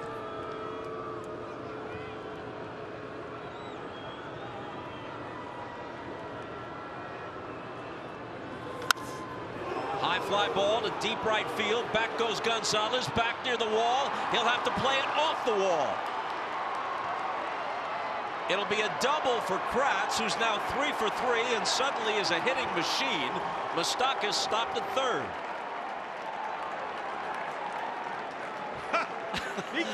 What a story this is. Eric Kratz just picked up midway through the year as a backup catcher, and as you said, he's become a hitting machine. Wow. High fastball. Gets the arms extended. Gonzalez looked for a moment like he might have a shot at catching it. Now here's something you have to say, and it's very hard to say anything critical about a guy like Kratz who finds himself in this situation. The infield comes in, and Arcia takes a strike. But Kratz was watching that ball as he ran toward first and had to slide into second with a double on a close play. If he's running hard all the way, it's a stand-up double. Don't mean to be harsh. We're happy for him. 38-year-old guy, late pickup, 3 for 3 in this game. Bouncing ball foul. Well, I mentioned the deepest part of this deep ballpark. It looked for a moment like Gonzalez right there, and he pulled up. Well, I thought he had a chance at least give up a bit of his body to the wall and try to make an effort to catch it. Didn't do that. So Kratz is 3 for 3 in this game and 5 for 7 in the series. Infield in for the Rockies. And Arcia slams his bat down in disgust. Oberg coming up with a strikeout when he really needed it.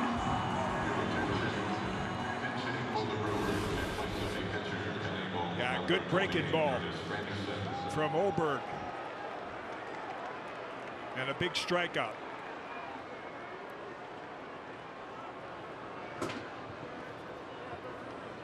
Arcia couldn't get it done. Now Craig Counsell will call upon pinch hitter Curtis Granderson. Granderson, the 4-time All-Star, still a useful player. He's bounced around in recent years. Mets, then on to Toronto. They got him at the waiver deadline from the Blue Jays.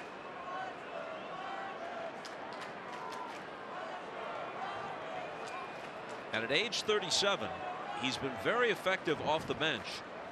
9 for 24 as a pinch hitter for the Brewers. That's .375. You throw in walks, his on-base percentage off the bench is .483.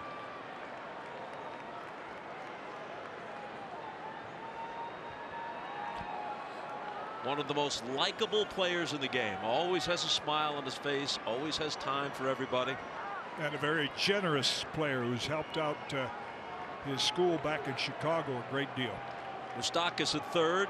Kratz is at second.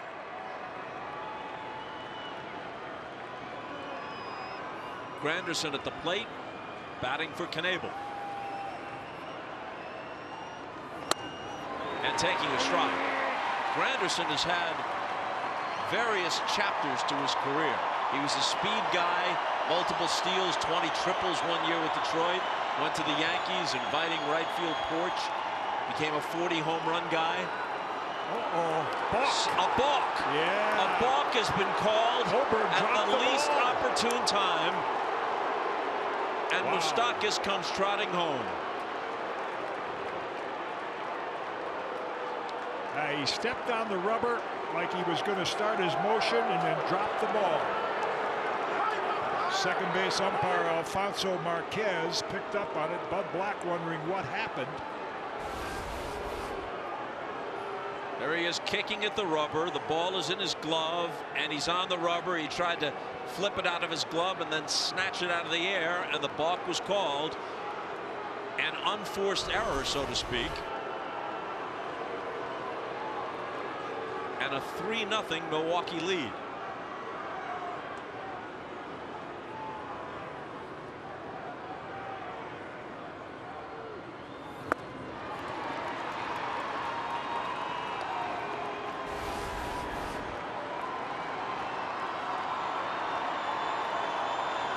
Tried to flip it from his gloved hand to his bare hand. Tried to snatch it out of the air, let it drop. He was on the rubber. That's a balk. And now it gets away, and heading for the plate is Kratz, and he scores.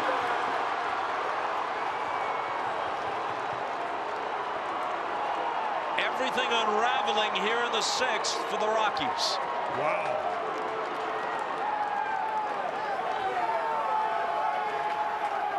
It's a wild pitch. It just kind of trickled away from Walters, but Kratz didn't hesitate, and he dives home. Never in his wildest dreams did Erik Kratz think he would be in this position and doing these kinds of things. Big hits, alert base running right now. It just gets underneath Walters. Didn't block it, and alertly Kratz takes off and scores the 4th run. Well, Granderson strikes out. When he came up as a pinch hitter, there were 2 men on. He struck out, but 2 men scored while he was at bat. Productive at bat. Very. Oberg stalks off, and the Brewers, closing in on the sweep, lead it 4-0.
Pitcher for the Brewers. There's the math on him for the season.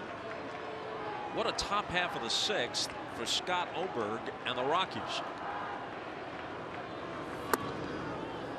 Ball 1 to Lemahieu. Oberg struck out 3 hitters. He allowed a single to Moustakas, a double to Kratz, and then essentially he allowed the 2 runs, first on a balk and then on a wild pitch. Runners on 2nd and 3rd. He balks 1 home and the other guy to 3rd, then throws a wild pitch, and Kratz scores from 3rd.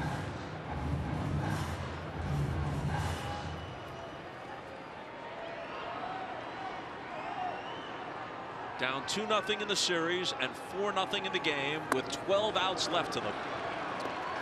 Yeah, Soria just in the game. You can imagine with a little light rain coming down, cold conditions. Doesn't have a very good feel for the baseball. Misses with the first 3. Arenado on deck. Then Story.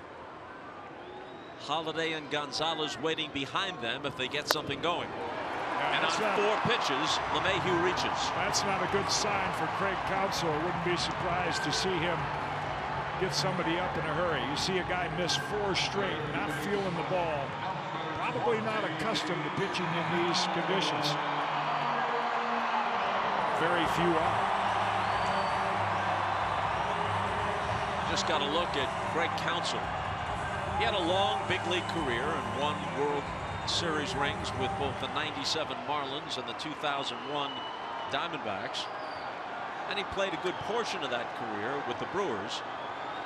But he actually played 3 games with the Rockies, the team that drafted him initially. No! So he began his career as a Colorado Rocky and lasted all of 3 games. Borderline strike with Soria's way. Borderline pitch.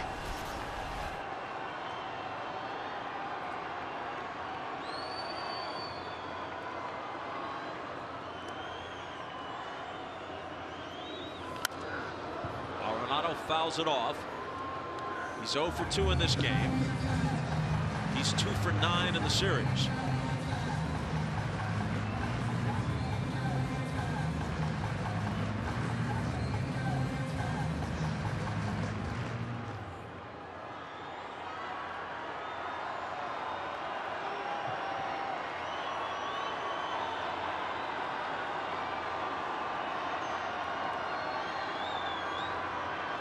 Lemahieu away from first, and a weak wave at it from Arenado as he goes down swinging. Good, but not much of a swing. Good off-speed breaking ball. That's been the key for Wade Miley and now Soria to get outs. Off-speed stuff. It looked like he almost got under that ball, that curve. Very slow curve, and got Arenado way out front.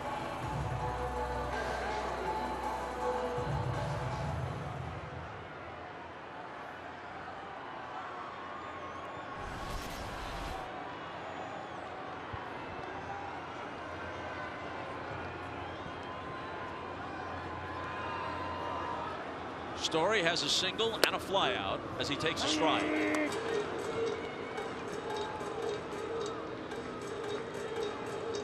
Each of these teams has been to the World Series only once. Rockies made it in 2007 before being swept in the World Series by the Red Sox. Brewers made it in '82 as an American League team and lost to a team you were on, Kitty. Yep. The Cardinals in a 7-game World Series. In fairness to the Brewers, they really missed Raleigh Fingers in that series. Their ace reliever not available, but it was a great series to be a part of.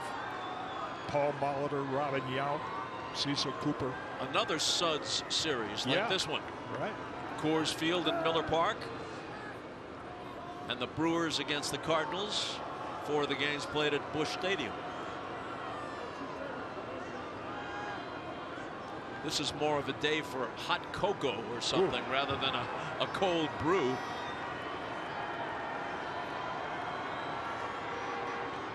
The 0-2 pitch coming to Trevor Story. And he strikes him out. 2 consecutive Ks for Soria after he walked Lemahieu on 4 pitches to start the inning. Well, when you look at power and control, the Brewers are just, I mean, they're almost unworldly with the ability they've had to strike out hitters and not allow base runners. And as Craig Counsell said, that eliminates the luck factor. You don't put men on base, you can't score. They strike guys out, they don't allow many hits, don't walk people.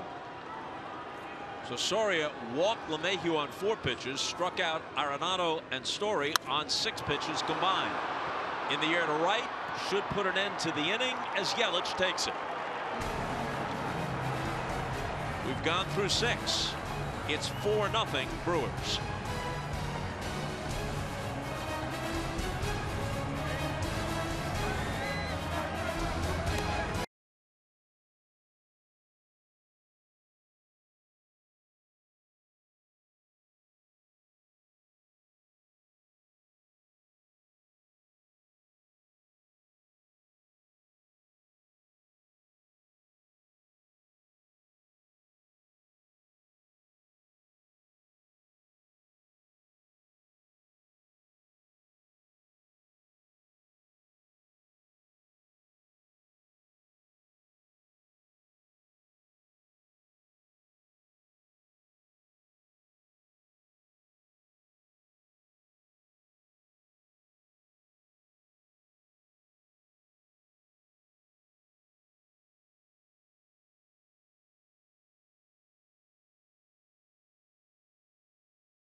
NLDS telecast on MLB Network, presented by Geico.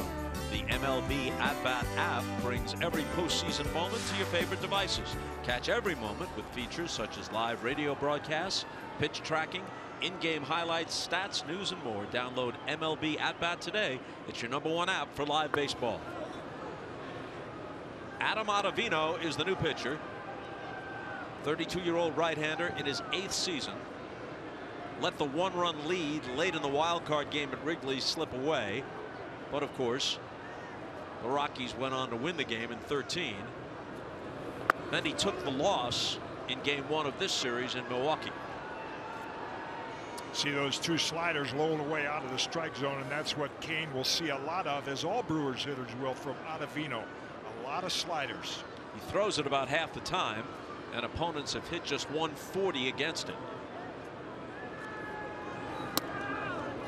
Had no intention to bunt, just looking to take a pitch, which is ball 3.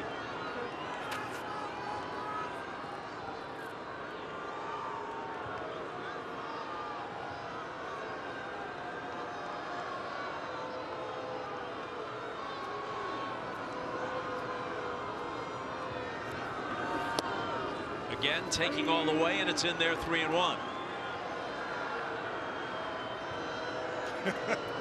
No hand warmers in there. Manual hand warmer.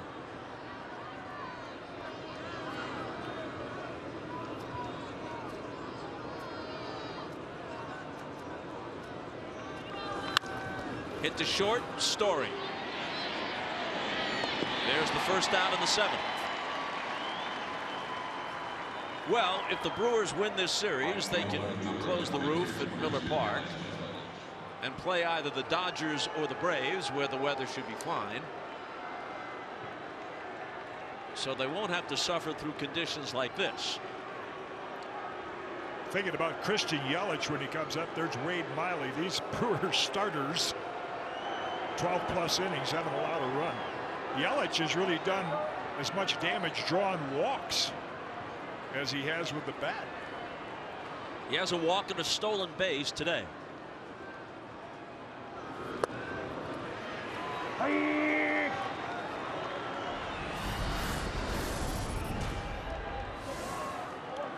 Great second half, particularly September, when he hit 370.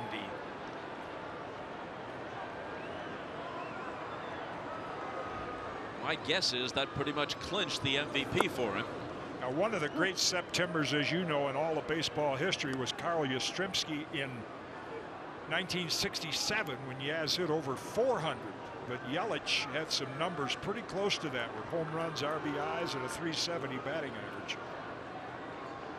Some Brewer fans in attendance, recording some of the moments for posterity.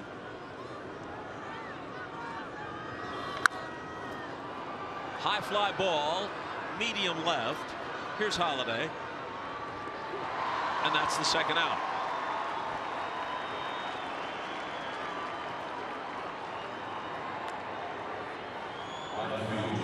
Some may wonder, should the Rockies lose this game, is this the last game of Matt Holliday's very distinguished career? But he wants to continue playing. That's why he went down to Florida and started taking batting practice. Stay ready. Age 38, proved useful in the few games that he played for the Rockies. Let's bring in JP. Well, Bob, there was a lot of conversation between Matt Holliday and Jeff Bridich, the Rockies GM, even going back to last offseason. And what Jeff told me was that Matt reiterated he really wanted to play for a place that had a great deal of meaning to him. Of course, that has been the case in Colorado for many, many years. And he did stay sharp. He lives in Jupiter, Florida. He has sons that play the game. And Bob, he was in the batting cage almost as often as you would if you were a major league player. That's what we hear. He was ready if called, and that call came in July.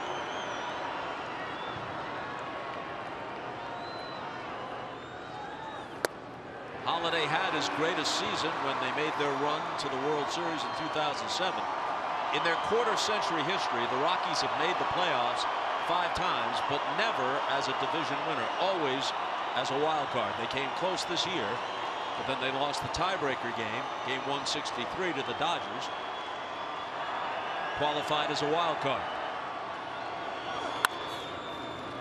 Squibber down to second, and Lemahieu throws Braun out as the Brewers go quietly in the 7th. They stretch at Coors Field with their team down 2-0 in the series and 4-0 in the game.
View from the rock pile way out there beyond the center field wall, and it hasn't been a happy view so far.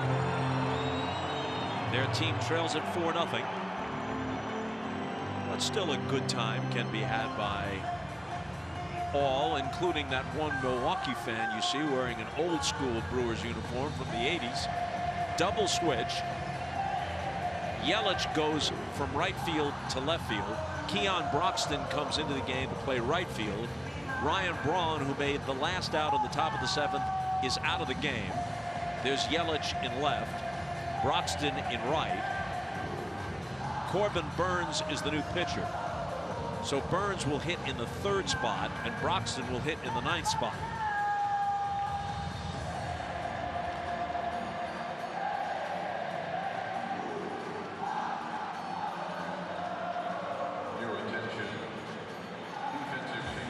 I wonder if when Corbin Burns came to the Brewers, Bob Uecker confused him with Corbin Burnson, who played Roger Dorn, wasn't it? The 3rd baseman in the Major League movies? Yeah. Ueck is Harry Doyle, the voice of the Cleveland Indians. Just a bit outside. Bob, you mentioned Matt Holliday, maybe his last game. Carlos Gonzalez coming to the plate He's on a one-year deal. He's played here a long time. And a lot of talk about the fact that this could very well be, rather 10 years he's played with the Rockies. There's Uke. And this could well be his last game in a Rockies uniform. Uke was regaling us with stories in Craig Counsell's office before the game. Sure was. Our minor league days together out in Montana. Pioneer League. Mr. Baseball. Hall of Fame broadcaster, and still can't get over the fact that he didn't make it as a player with that lifetime batting average of 200. Gonzalez has walked and grounded out. Didn't you once yield a home run to him inexplicably in the minor leagues? I did when he was in AAA ball with Louisville. I think JP has we got more on the Gonzalez story with him. Yes, Jim. Possibly his last at bat. Well, he wants to keep playing, and he told me earlier this year that he intends to. And one person he's really tried to emulate in his career, the later years of his career, if you will, is Carlos Beltran. Certainly on his way to the Hall of Fame. What a great send-off for Beltran last year, winning the World Series with the Astros. But Carlos Gonzalez told me earlier this year, guys, that he wants to make sure whatever team he plays for in the future, he wants a chance to win that World Series ring, as Beltran did. Well, Gonzalez will turn 33 in just a few days, so he should have a few years left. Hit 276 this year with 16 home runs. Bouncing ball foul. Boy, and Craig Counsell just keeps parading pitchers out of that bullpen with strikeout potential.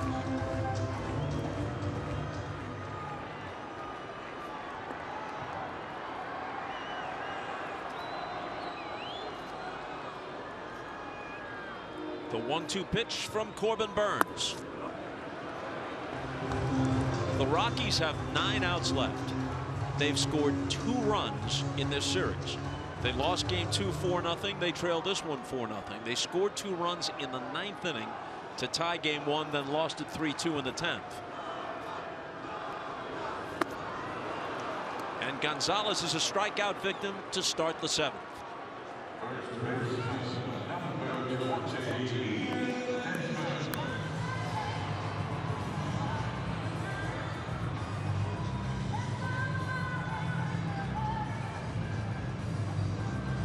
Burns worked in game 1. The starter, and we put that in quotes, was Brandon Woodruff, because the whole idea was it was going to be a bullpen game. There's that example of power and control. 20 strikeouts, only like 8 base runners.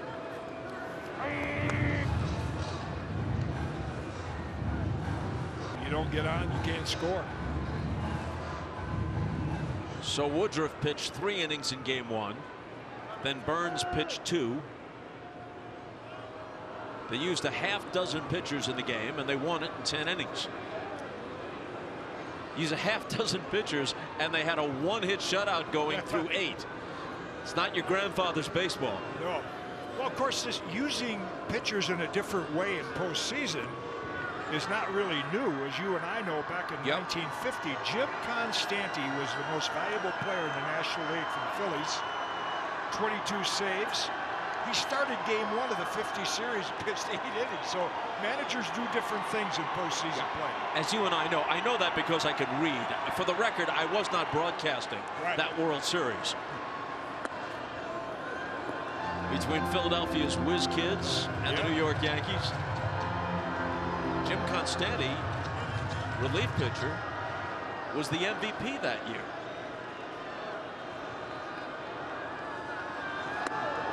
Ducks away from that one, 2-1. Now you see pitchers go under their cap. That pitch just slipped out like a bar of soap slipping out of your hands in this cold weather. A little bit of rain, tough to grip it.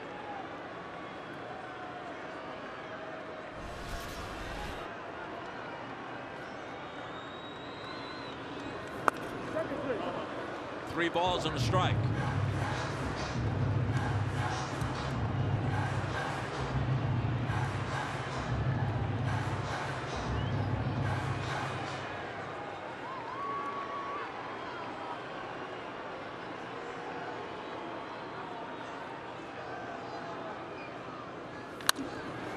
rolled towards second.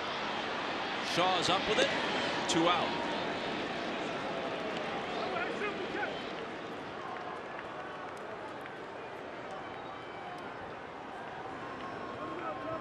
StatCast AI is powered by AWS. You can see more of MLB's revolutionary tracking technology at MLB.com/StatCast. This is Ryan McMahon, who's coming on to bat for Tony Walters.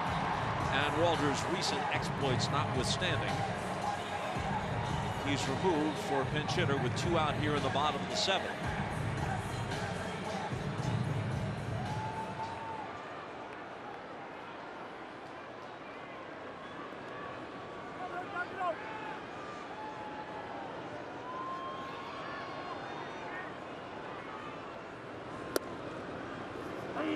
Called strike on the breaking ball. So Bud Black has used Garrett Hampson and now Ryan McMahon as pinch hitters. He still has Para, Dahl, and Chris Iannetta, his backup catcher. Iannetta in the on-deck circle as he'll go in to do the catching with Walters being removed. A line shot, but the shift works, and that's that. Well, the Crew is 6 outs away from a sweep.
On NLDS on MLB Network.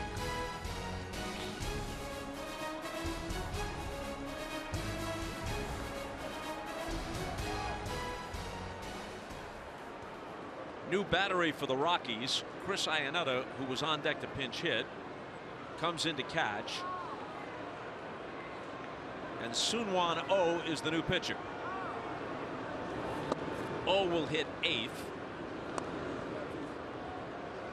since the last out was made by McMahon, batting for Walters in the number 8 spot. And Iannetta will hit 9th and lead off in the bottom of the 8th.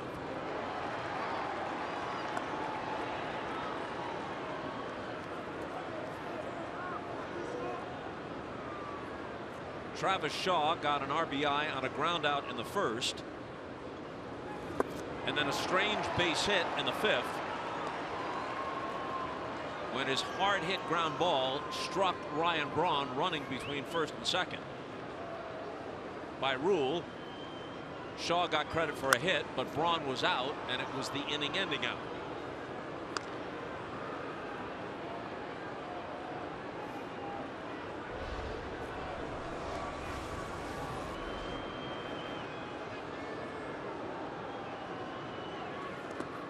Two and two.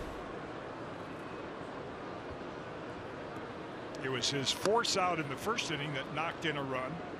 Aguilar got a home run, then a balk and a wild pitch, so the Brewers have really just driven in 1 run with a hit. Here's O's 2-2 pitch, and it runs it out full. O is the all-time saves leader in Korea, the KBO League. 2-time MVP of their equivalent of the World Series, 5-time reliever of the year. He's 36 years old, got 5 big outs in the wild card game at Wrigley Field. Useful component of the Rockies bullpen.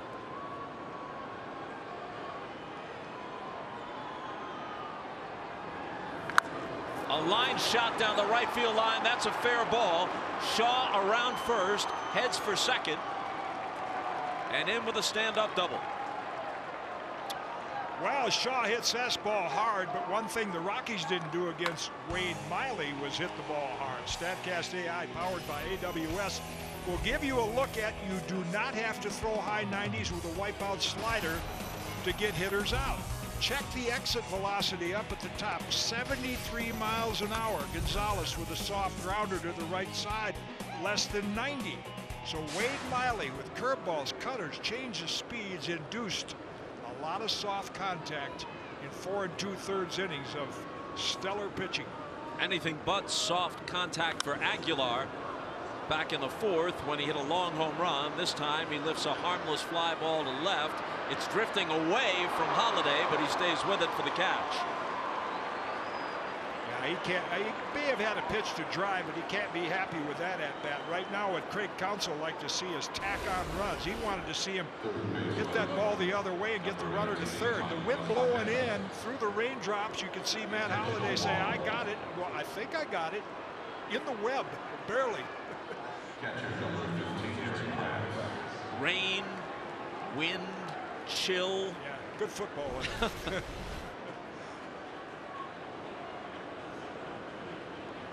Well, who better to come up with a runner in scoring position than this guy, Eric Kratz? What a series for him.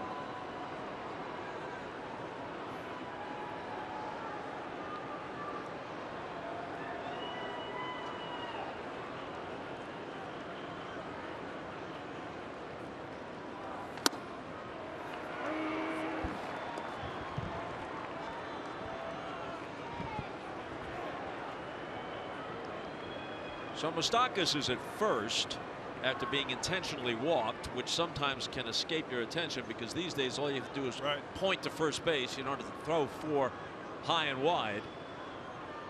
That brings up Kratz.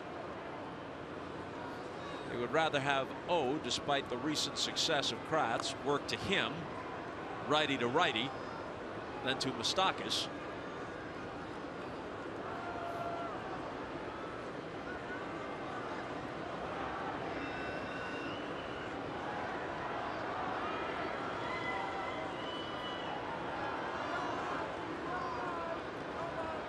The 1-1 pitch. A breaking ball in there, 1-2. Shaw opened the inning with a double.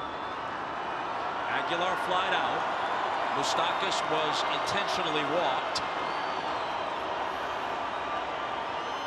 Aguilar looks on as Kratz tries to increase the lead.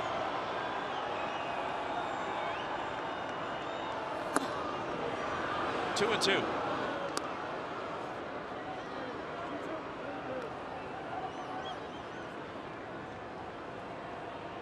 Kratz has had an eventful day, an eventful series, and he's wearing a mic for us today. If we get a chance, we'll listen in on some of his conversations during the course of the afternoon.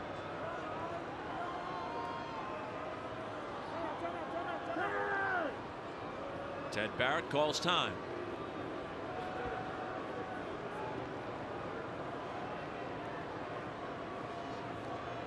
Orlando Arcea, the shortstop, is on deck.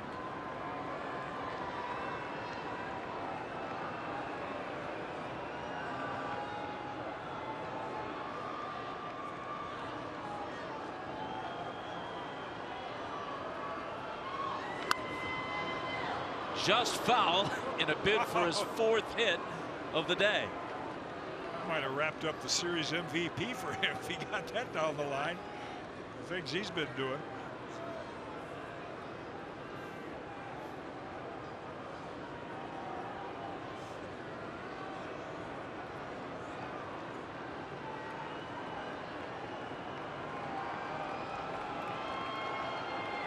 .236 for the year, 5 for 7 for the series, 3 for 3 today.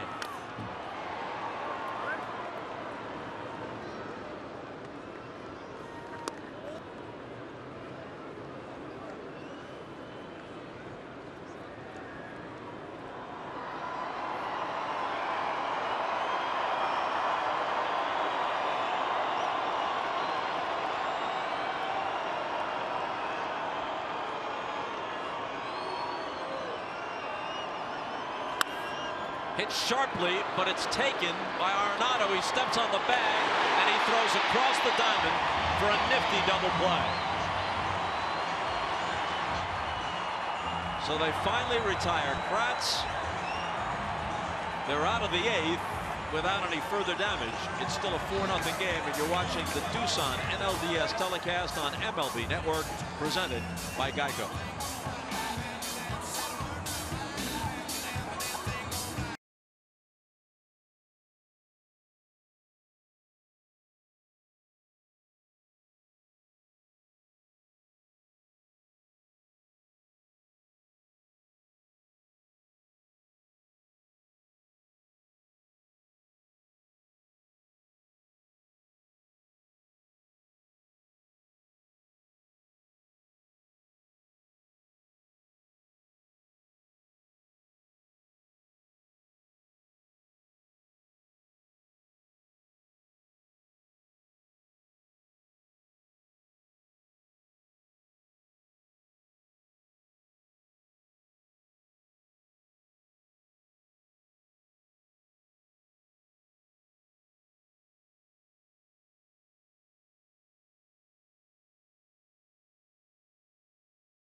MLB Tonight presented by Evan Williams Bourbon. Lots to talk about following Game 3, like what? Starting pitcher Wade Miley kept the ball on the ground for Milwaukee. Oh, speaking of keeping the ball on the ground, the 6th inning, Oberg, I still don't think it was a balk, Bob.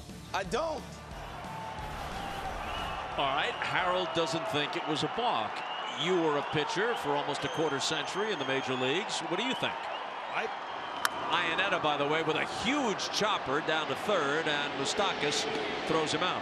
I think Alfonso Marquez, once he started putting that ball in his glove, said that was the start of a motion, and his foot was on the rubber.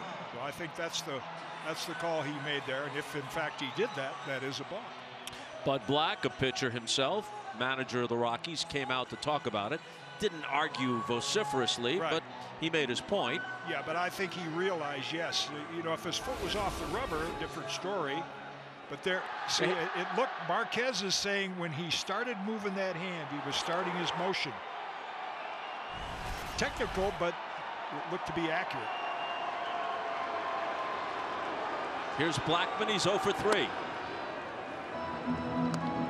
Interesting, half of the runs in this postseason have been by home runs. Today we've got a force out, balk, and a wild pitch. Get 3/4 of the offense. Strange ball game, and the Brewers verging on a sweep.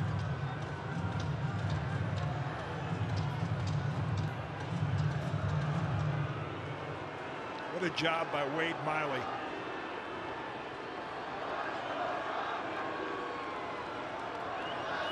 Nice to see guys that have been to the depths of despair, leading the league in walks, couldn't find a way to get hitters out, and all of a sudden, less is more. Cutters, curves, changes, keep the ball on the ground, soft contact. Cut loose by the Orioles after posting an ERA in 2017 of almost 6.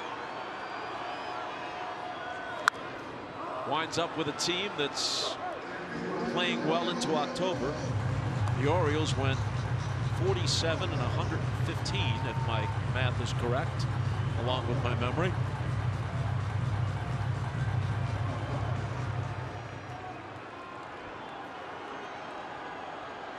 Jeremy Jeffress is warming up. Assuming Burns gets through this inning unscathed, they'll ask Jeremy to close it out. Here's a shot to right center field, but the new right fielder Broxton is there. If you're not following MLB on social media, well, you can. At MLB on Facebook, Instagram, and Twitter. At MLB.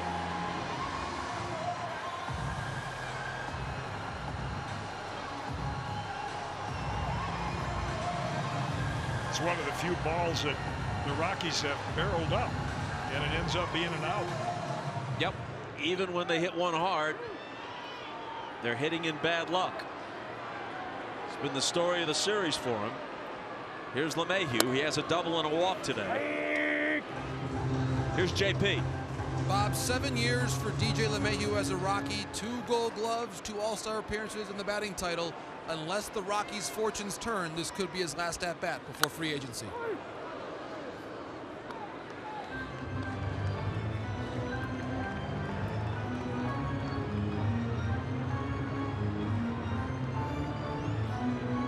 There will be a market for his services, no doubt about that.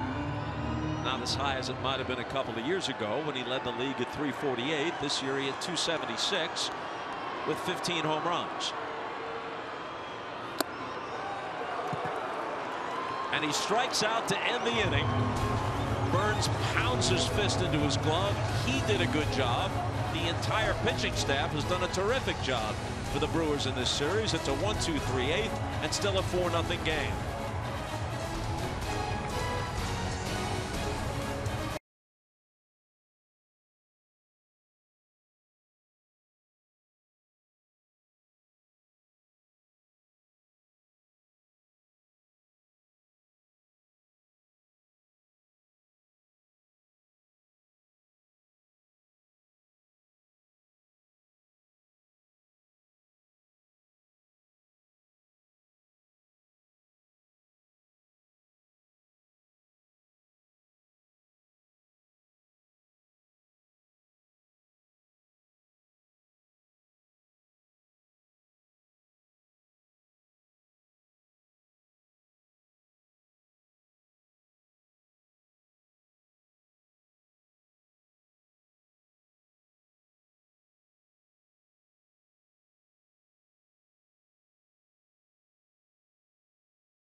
authority of the Office of the Commissioner of Baseball and may not be reproduced or retransmitted in any form, and the accounts and descriptions of this game may not be disseminated without express written consent.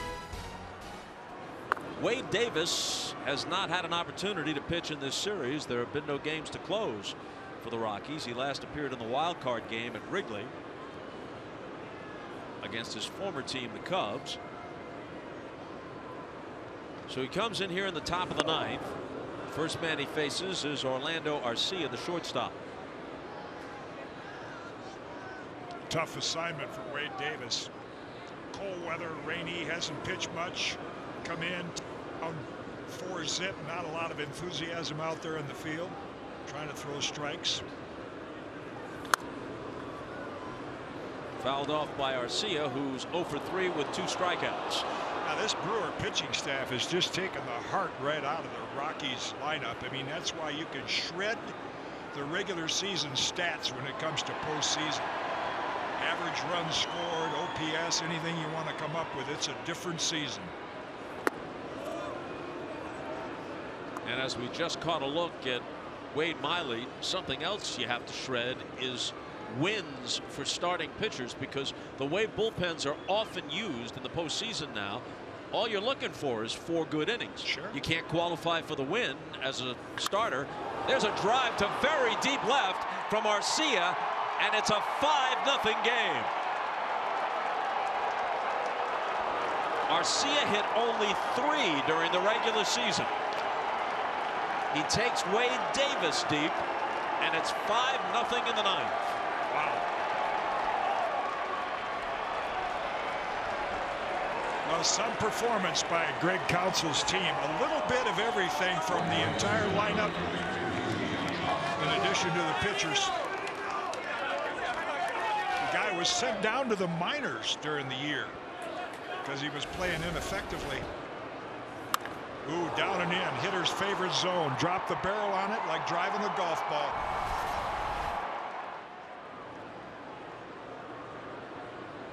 Here's Keon Broxton, who came in on a double switch as a defensive replacement. He's been in right field last couple of innings. This is his first at-bat. Arcia with a big smile. Not too many smiles on the faces of those in attendance here. The announced crowd was just under 50,000, and many are now headed for the exits.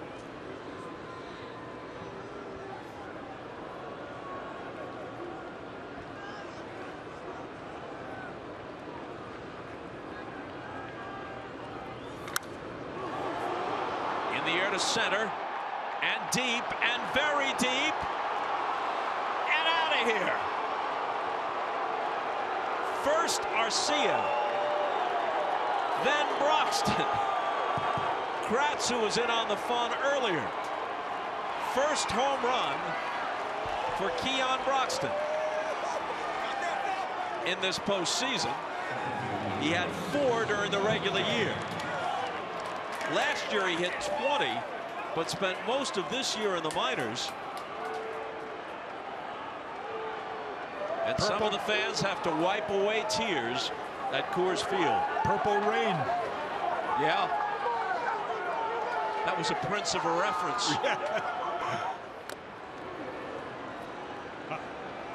How about that? Kratz, unlikely hitter. Arcia hits a home run, and now Broxton, he's in there because of his speed and fielding ability, and Eric Kratz. Can you believe it? Production everywhere.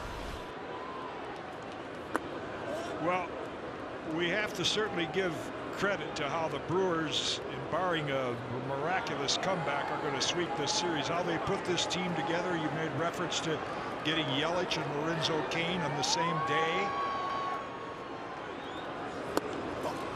A lot of injuries to their starters. Craig Counsell here in postseason play went to that deep, talented bullpen he has. 3 homers in this game for the Brewers. Aguilar, Arcia, and then Broxton.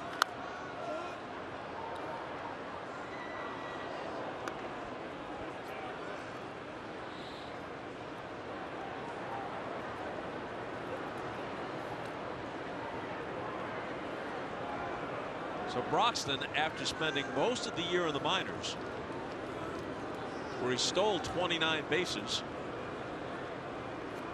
and generally played well, but the Brewers were well stocked in the outfield.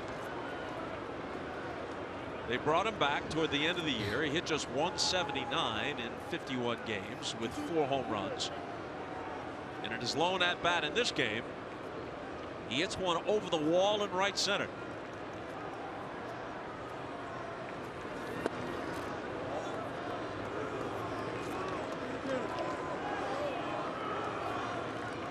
A 429-foot home run. Nothing cheap about it. And nothing to smile about for Bud Black. Cain draws a walk. We told you that Eric Kratz was mic'd during the game. Here's some of what went on. Hey, watch your butt. Get over, come on, get there.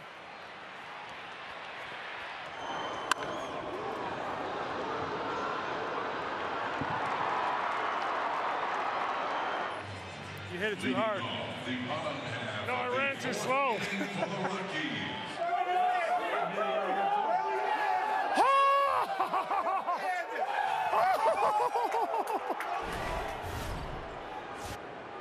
Living the dream. Not sure whether that last reaction was to the Arcia home run or to the Broxton home run that followed as they went back to back to start this inning. Then Cain walks, and it brings up Yelich. Yeah, there's Broxton, an unlikely home run hitter, but again, these Brewers, I think you mentioned they had the best record last year for a team that didn't make the playoffs. They kind of snuck up on people. Yeah, they went 86 and 76, missed out on the wild card, but they knew they had a good team and an improving team, and they went out and made it better with Cain and Yelich. And then as the year moved along, they made several moves. GM David Stearns has to be credited. It was some very, very effective maneuvering.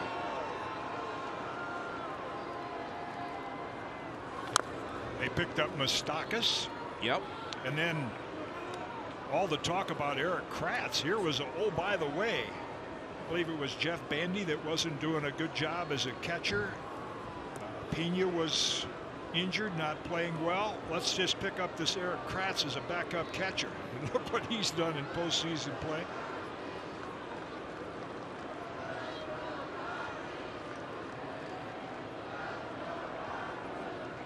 One-two pitch. 2-2. Corey Knebel, who was their closer last year, sent to the minor leagues because he had difficulty getting hitters out, getting the ball over, went down there and rediscovered his curveball. They got Soon-Won Oh from Toronto to bolster their bullpen. Broxton comes back up from the minor leagues. There he is alongside Ryan Braun.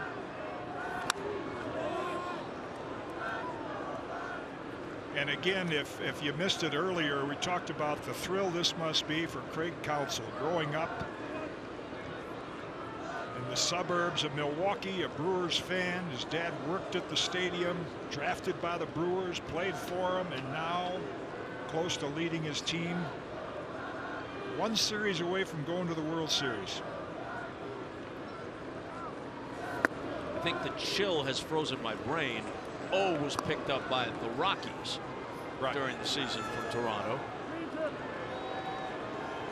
So he's on the losing side right now in the other dugout.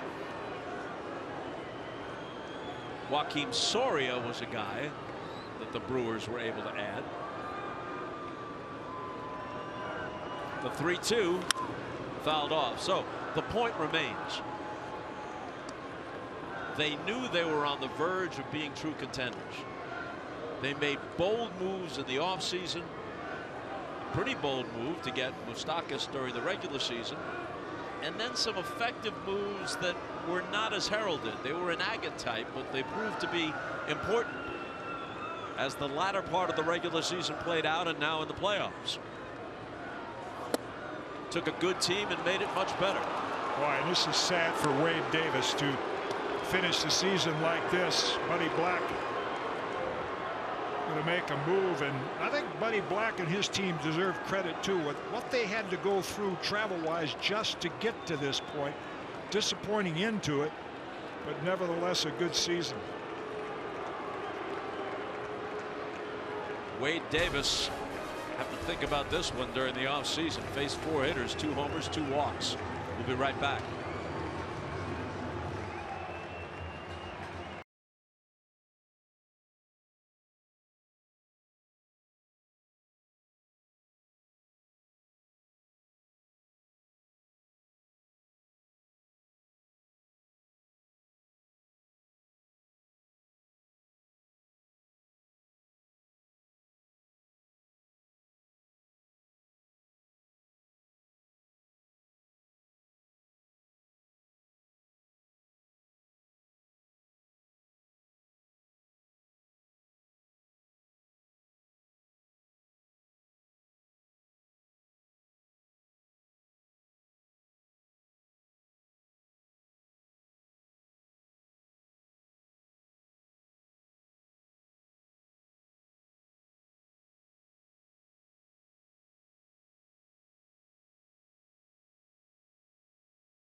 Champagne ready in the visitors locker room or clubhouse here at Coors Field. We got multiple levels of celebration in modern baseball. You could clinch a wild card, and you could win the wild card game. Yeah. And you could win the division, and you could win the LCS, and you could win the World Series, and you could celebrate the entire offseason until you get to spring training. Great for the champagne industry. Here's Chris Rusin, left-hander for Colorado. After the double switch, the third spot is the pitcher spot, and so Domingo Santana comes up to pinch hit. He had 30 home runs last year, but he was relegated to AAA after the acquisitions of Yelich and Cain, not unlike what happened to Broxton. As a pinch hitter, Santana has hit a mere .414, 12 for 29.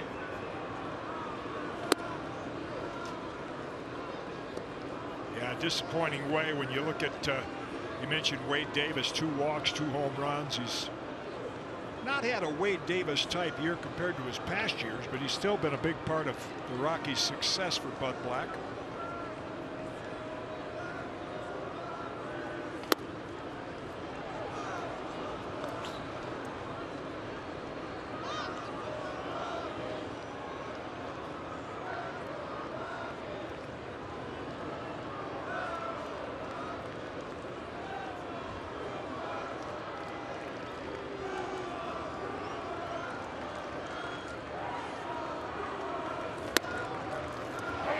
Two. You may recall that in the division tiebreaker last Monday at Wrigley, Santana had a big pinch hit double in the 8th inning. Started the clinching rally for the Brewers. Here he bats with 2 on and nobody out. And a full count.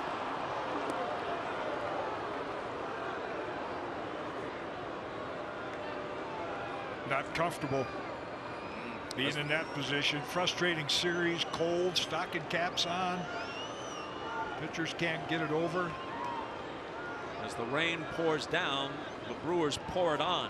Back-to-back homers, back-to-back walks. It's a 6-0 game. Santana lays off, and the bases are loaded on 3 walks.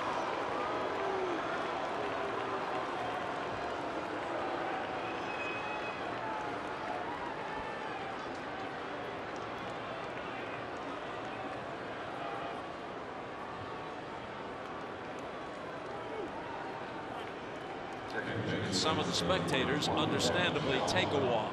Terrific fans here. They really support their team. But now they're down 6-0, and it's been kind of a miserable day weather-wise. So some head for the exits.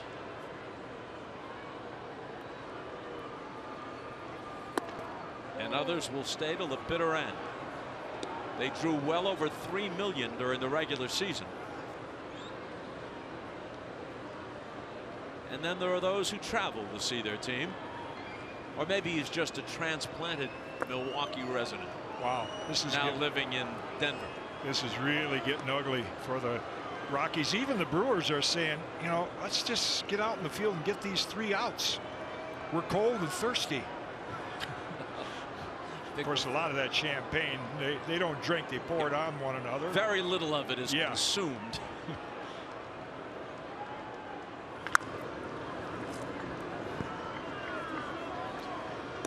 Looking at those champagne bottles and thinking of what you mentioned earlier, where the last and only time the Brewers went to the World Series in '82, they did so then with a compromised bullpen. Mentioned without the services of Hall of Famer Raleigh Fingers. This year, if they get there, they're going to have as good a bullpen as there is in the game. And the count goes to 3-1.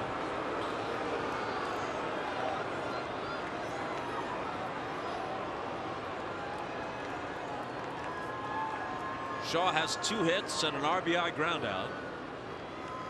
Aguilar's on deck. Full count.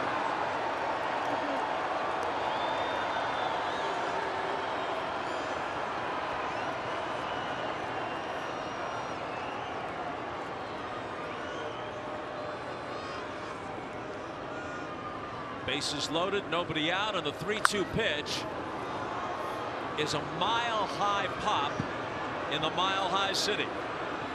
Blackman in center field makes the catch, and nobody's going anywhere. Here's JP.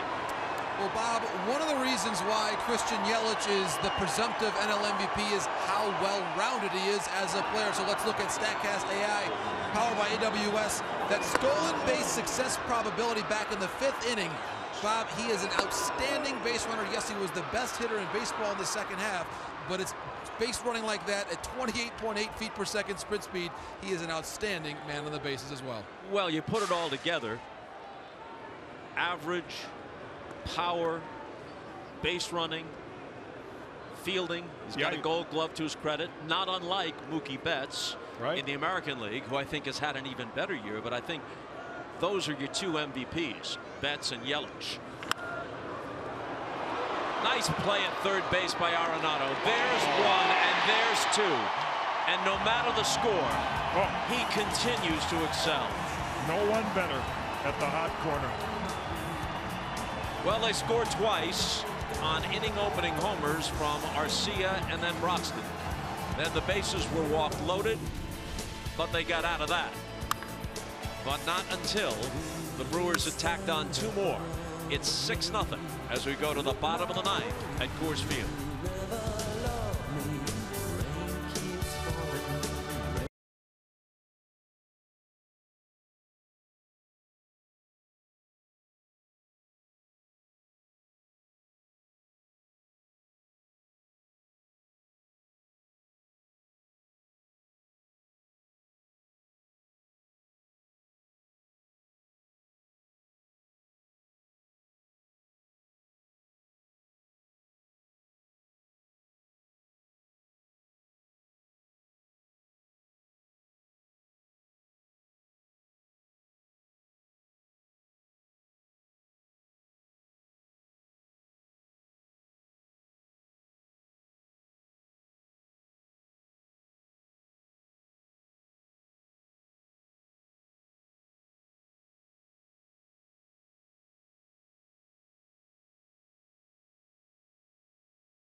Up. One Brewer fan wears a Packer jersey, but he's from Wisconsin, so we get the idea. Jeremy Jeffress will be asked to finish it off. An appreciative round of applause greeted Nolan Arenado as he came to the plate. Hernan Perez is in at second base, replacing Travis Shaw. Arenado, Story, and Holiday.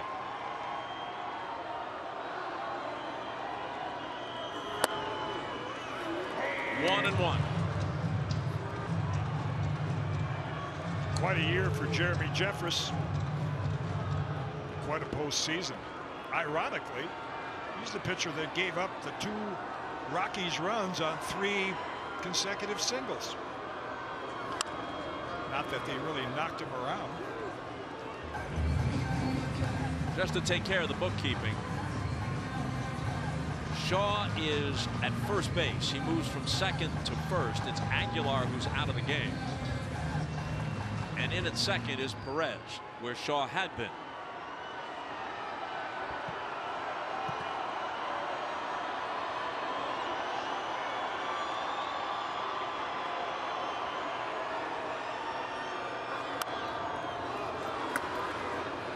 Popped in foul ground and no play.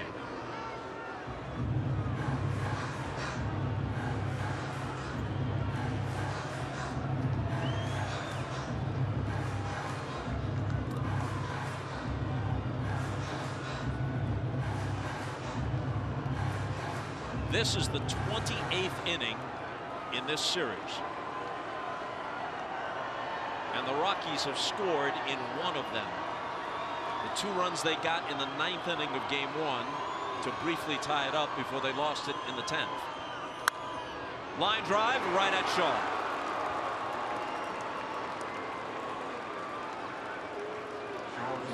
Tomorrow, 4 games are on the schedule. Only 1 remaining today or tonight, and that's the Dodgers at the Braves. But everybody's in action, at least in theory. At least in theory. That last one, highly doubtful. Brewers at Rockies. If the Rockies rally with at least 6 here, then that game will be on FS1 tomorrow night. And the Dodgers and Braves depends on whether or not the Braves can win game 3 later on. That one could be a sweep as well. In any case, the Brewers, assuming they win this one, won't play again until Friday, when they'll host the winner of the Dodgers-Braves series at Miller Park.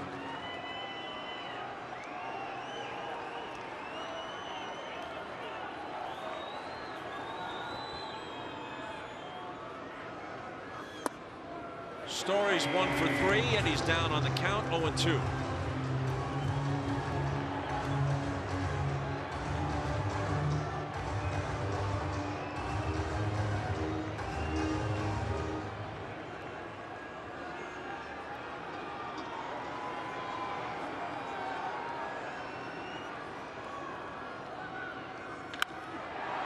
There's a smash to left. Going back is Yelich, and it's off his glove. Into second goes Story. A play that could have been made. The decision for the official scorer is, should it have been made? Yeah, probably a little difficult to track that ball. And it scored a double. I think Christian Yelich would probably say he should have caught it. You know, it was right in the glove. Just didn't close the glove in time, and probably had a little trouble tracking the ball with the raindrops coming down.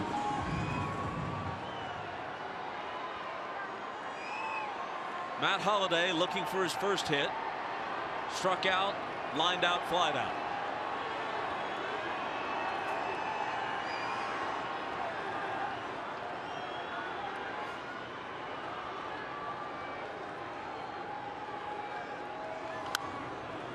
Fouled away. That was the first hit, the double by Yelich a moment ago.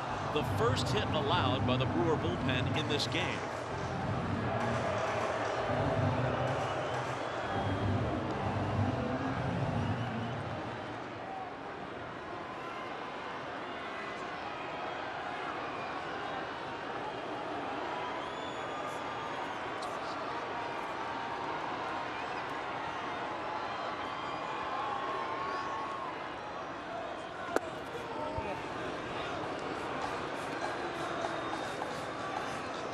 just in case. Josh Hader, the flame-throwing lefty.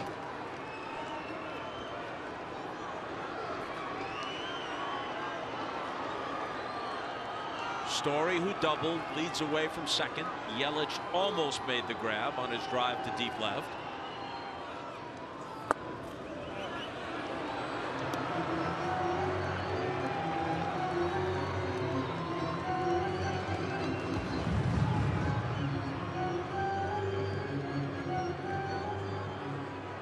A telling stat right there.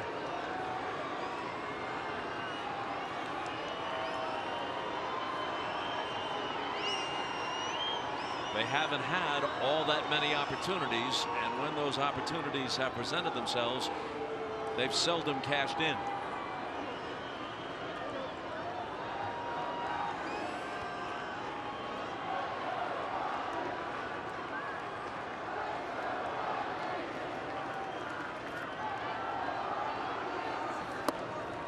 You saw Ryan Braun a moment ago with the hoodie pulled up over his head. There he is. The last time prior to this year that the Brewers went to the postseason, he was the league's MVP in 2011.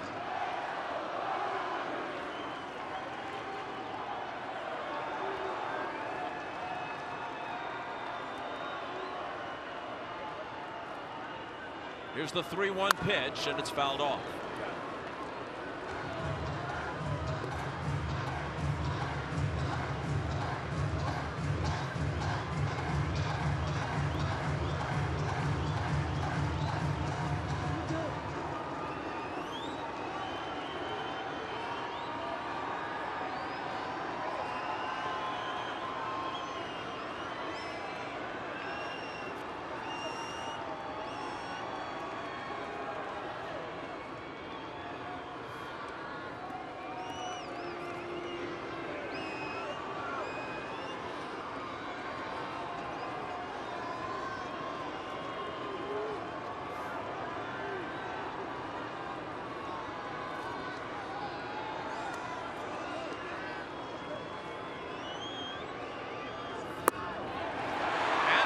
Draws a walk. That's one of those study long, you study wrong. He took all that time. You know, the early part of the game with the starters, boy, nice rhythm, keeping the guys in the field on their toes. Counsel with the phone to see if Hader's ready. I don't think he's going to allow Jeffress to pitch too deep, despite the 6-0 lead, because he's used him a lot lately.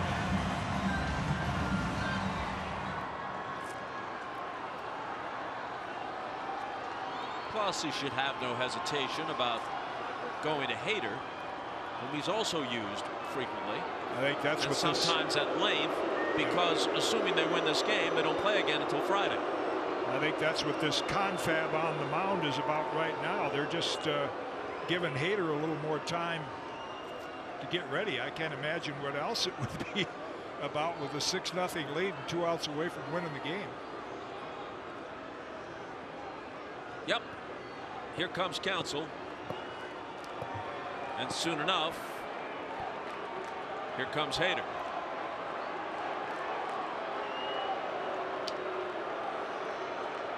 One more toss before he heads through the gate and heads toward the mound, and we'll be back after this.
They look on and pray for a miracle.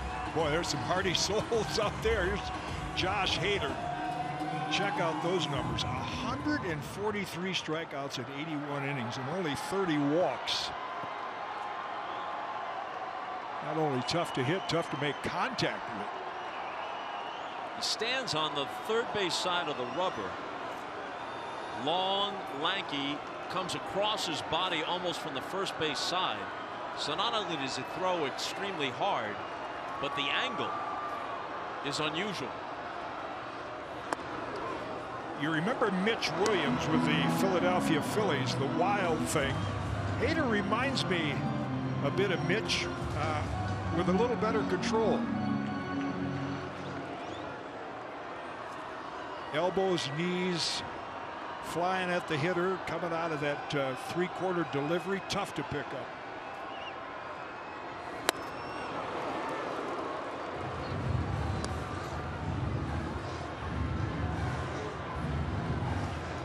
See him adjust.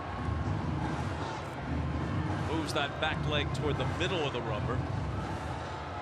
But the key is that he comes from the first base side on the delivery.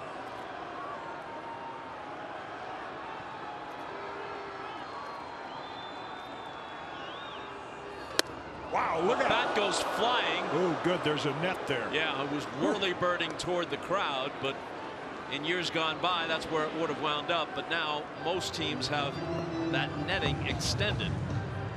Thank goodness.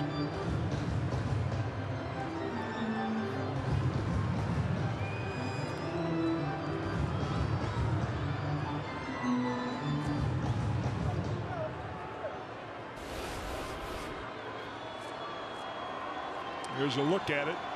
It's slippery, probably not enough pine tar on the handle.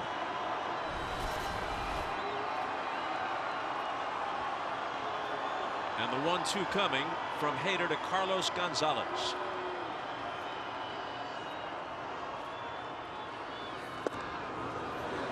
Two and two at 99 miles an hour.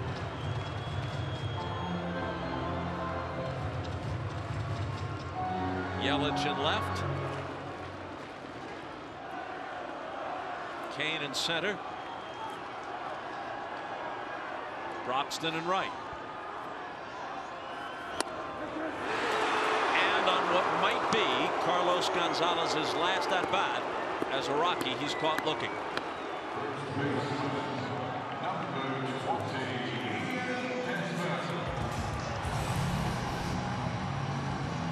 Knee high outside corner.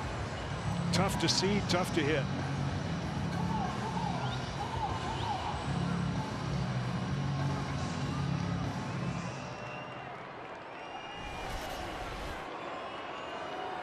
Milwaukee is 1 out away from the sweep. Desmond's 0 for 3 this afternoon.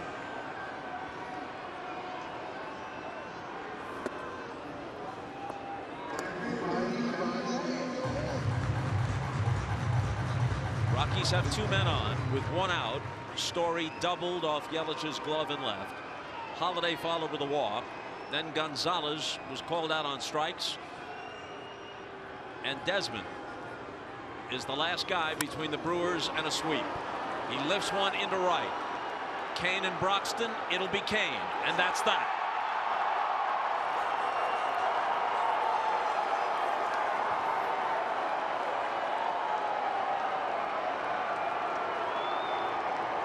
Wade Miley joins the celebration. There won't be a W next to his name in the box score, but he did everything Craig Counsell could have asked him to do. No question.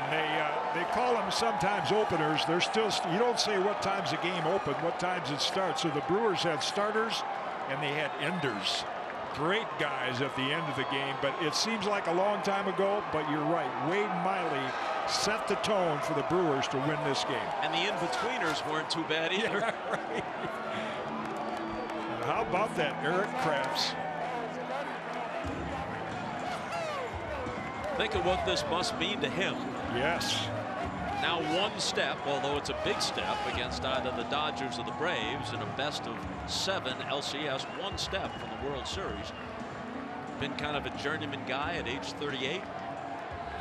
Not only finds himself on a playoff team, but came up big in this division series. And there's always guys on the losing bench looking out there saying, man, that's what it feels like, and we want to feel that someday. Not this year for the Rockies. In a situation like this, where the starting pitcher does not pitch the required 5 innings to get the victory, it's up to the official scorer to decide, and the win has been awarded to Corbin Burns, who pitched the scoreless 7th and 8th.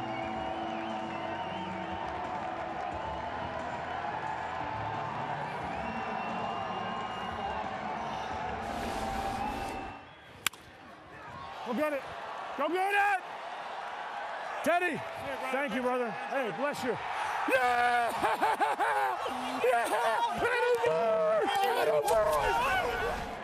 Eric Kratz first saying go get it to either Broxton or Cain. It was Cain who clutched the final out. Then he turned around to the plate umpire Ted Barrett and said, thank you, buddy. Yeah. Oh, what a great moment. German Marquez, the losing pitcher. He was the starter for the Rockies. Cain beaming ear to ear. Has a shot at his 3rd World Series. Went to 2 of them with Kansas City. Now 1 step away with Milwaukee. Well, it's not always the best team that wins, but it's the team that plays the best at the right time that wins. The Brewers might be both. 11 wins in a row, and now with several days off, when they play either the Braves or the Dodgers on Friday at Miller Park, it will have been 3 weeks since they last lost a game. Wow. Great moment. Beautiful game. No feeling like it when you've started out in spring training and about 100 and how many games later, counting the playoffs, you say, wow, we got a chance to get that ring. No matter who gets the wins or who gets the hits, that's what you're shooting for. Winning together is presented by Doosan. Hader and Kratz together in that shot.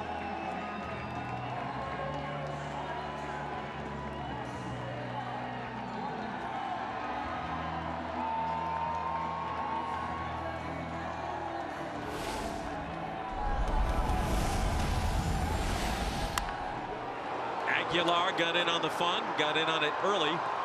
Marquez hung a curveball to him. He hit it out of sight. Yeah, and until the Brewers broke it open, it was not just that home run, but Kratz's hit, a balk, a wild pitch, a ground ball out. All kinds of ways to score. JP is down on the field. Thank you. Eric, you said you're looking for the family section. What do you want to tell them? That I love them, that they're just as much part of this as everybody on the field, really. You've been a part of a lot of handshake lines, Eric, in your long career. What was special about this one? That everybody contributed. Everybody that came out there, from the video guys to the manager to the pitching coach to the MVP to Arcia hitting the home run in the ninth inning there. It's so much fun to be a part of it, really is. So in Eastern PA tomorrow morning, the headline's going to say Telford native Eric Kratz has 3 hits. Brewers go on to the NLCS. What are your buddies going to say over their morning coffee when they read that? Probably, what is that nasty facial hair on your face? You look fat on TV. And that they're proud of me. They really, you know, the last time we, you know, were out here, you know, they just said they were proud of me for being able to stick it out and being able to enjoy this moment. 16 years ago, you began in Medicine Hat, Alberta, Canada. How do you describe the journey from there to this moment? Day by day, really. I mean, it really is. If you told me 16 years ago that I'd be here today, I wouldn't have changed the path that I took. You know, I never gave up. There was times that were tough, but it's something that is an incredible opportunity to get drafted and play in Medicine Hat. Nobody wants to go there. Everybody wants to be here. But I've been blessed every day by day, to be in the situation that I'm in. It's been an honor to cover this story, Eric. Thanks so much. Thank you, John. Back to you. Thanks to Eric. Thanks to JP. And, you know, sometimes in modern sports, people can find some things that rub them the wrong way. But when you look at the emotions surrounding this team, the sense of camaraderie, And then a guy like Eric Kratz, could there be a more regular guy, a more self-deprecating guy, a guy happier to be where he is, to be part of a team and contribute as he has? Makes you feel good. It sure does. That's what makes it sports so great, to see stories like that. Craig Counsell is with JP now. JP? Thanks, Bob. Craig Counsell, you've managed your hometown team to the NLCS. What does this moment mean to you and your family? Well, it's a thrill, man. I mean, we got a chance to play in a World Series, and from where we started in 2015 and from where David started in 2016 to be in this position in 3 years is a remarkable job by him and putting this roster together. And you know, we're going to be one of 4 standing and got a chance to play in a World Series. It's special. So you've crossed the home plate with the winning run of a World Series. You've been part of one of the more famous rallies in baseball history. How do those emotions compare to being in the dugout right now? Well, yeah, I mean, you got more to think about for sure in the dugout, but look, we're on a great ride, man. I mean, I think that's 11 in a row. We're playing at a really high level. We're getting contributions all up and down the roster. That's how you do something like this. So, those are pretty special moments. We're getting close. We're getting close to that here. So, Craig, for you, Whitefish Bay, Wisconsin native. You're 12 years old, helping out in the clubhouse, going through Robin Yount's fan mail, right? Yeah. How do you describe the journey from that moment to standing here right now? Well, I'm fortunate. I'm fortunate that I was able to play the game and then put myself in a position that I got to play for the Brewers, work for the Brewers, and everything just kind of lined up. And I do feel great responsibility to baseball in Wisconsin, that I can help it and to be a part of it and let the fans share it and get new fans during this journey in October is really the most meaningful thing to me. And Craig, too, you've been around winning your whole career. You know the qualities of a World Series champion. What do you see with this group? Well, it's funny. We talked about it at mid-season. I said we're a playoff team. We're not a World Series team yet. And I told him in Chicago, I said this is a World Series team, and we've played like it. We've matured as a team. Our additions have helped in that regard. We've got a lot of different ways to beat you, and that's what you have to do as a World Series team. They're proud of you in Whitefish Bay and South Bend as well, Craig. Congratulations. Thanks, John. Appreciate it. Bob, back to you. AP ought to get a doctorate as we look at Counsell's reaction to the final out as Cain made the catch in center field. JP ought to get a doctorate in geography. Yeah. What a great job, JP. And I mean, Craig Counsell, he's so level-headed and mature. He is the perfect leader. You talk about never too high, never too low. Has such a great approach, and I'm sure that's very valuable to this team when this game can be very emotional. What a treat to be a part of something like this. And the famous rallies that JP was referring to, that Craig Counsell was part of as a player. 97, Game 7 for the Marlins in the World Series. 2001, Game 7 of the World Series for the Diamondbacks against the Yankees. Each time he was on the winning side. Each time he was part of big rallies, especially in 97 for the Marlins. So he's got those World Series rings, and now he's looking for one as a manager. Yeah, he's so mature, and as he said, he thought this was a World Series team. When you look at the way the game in postseason is played now, with the emphasis on the bullpen, he's got some strong calling cards out there.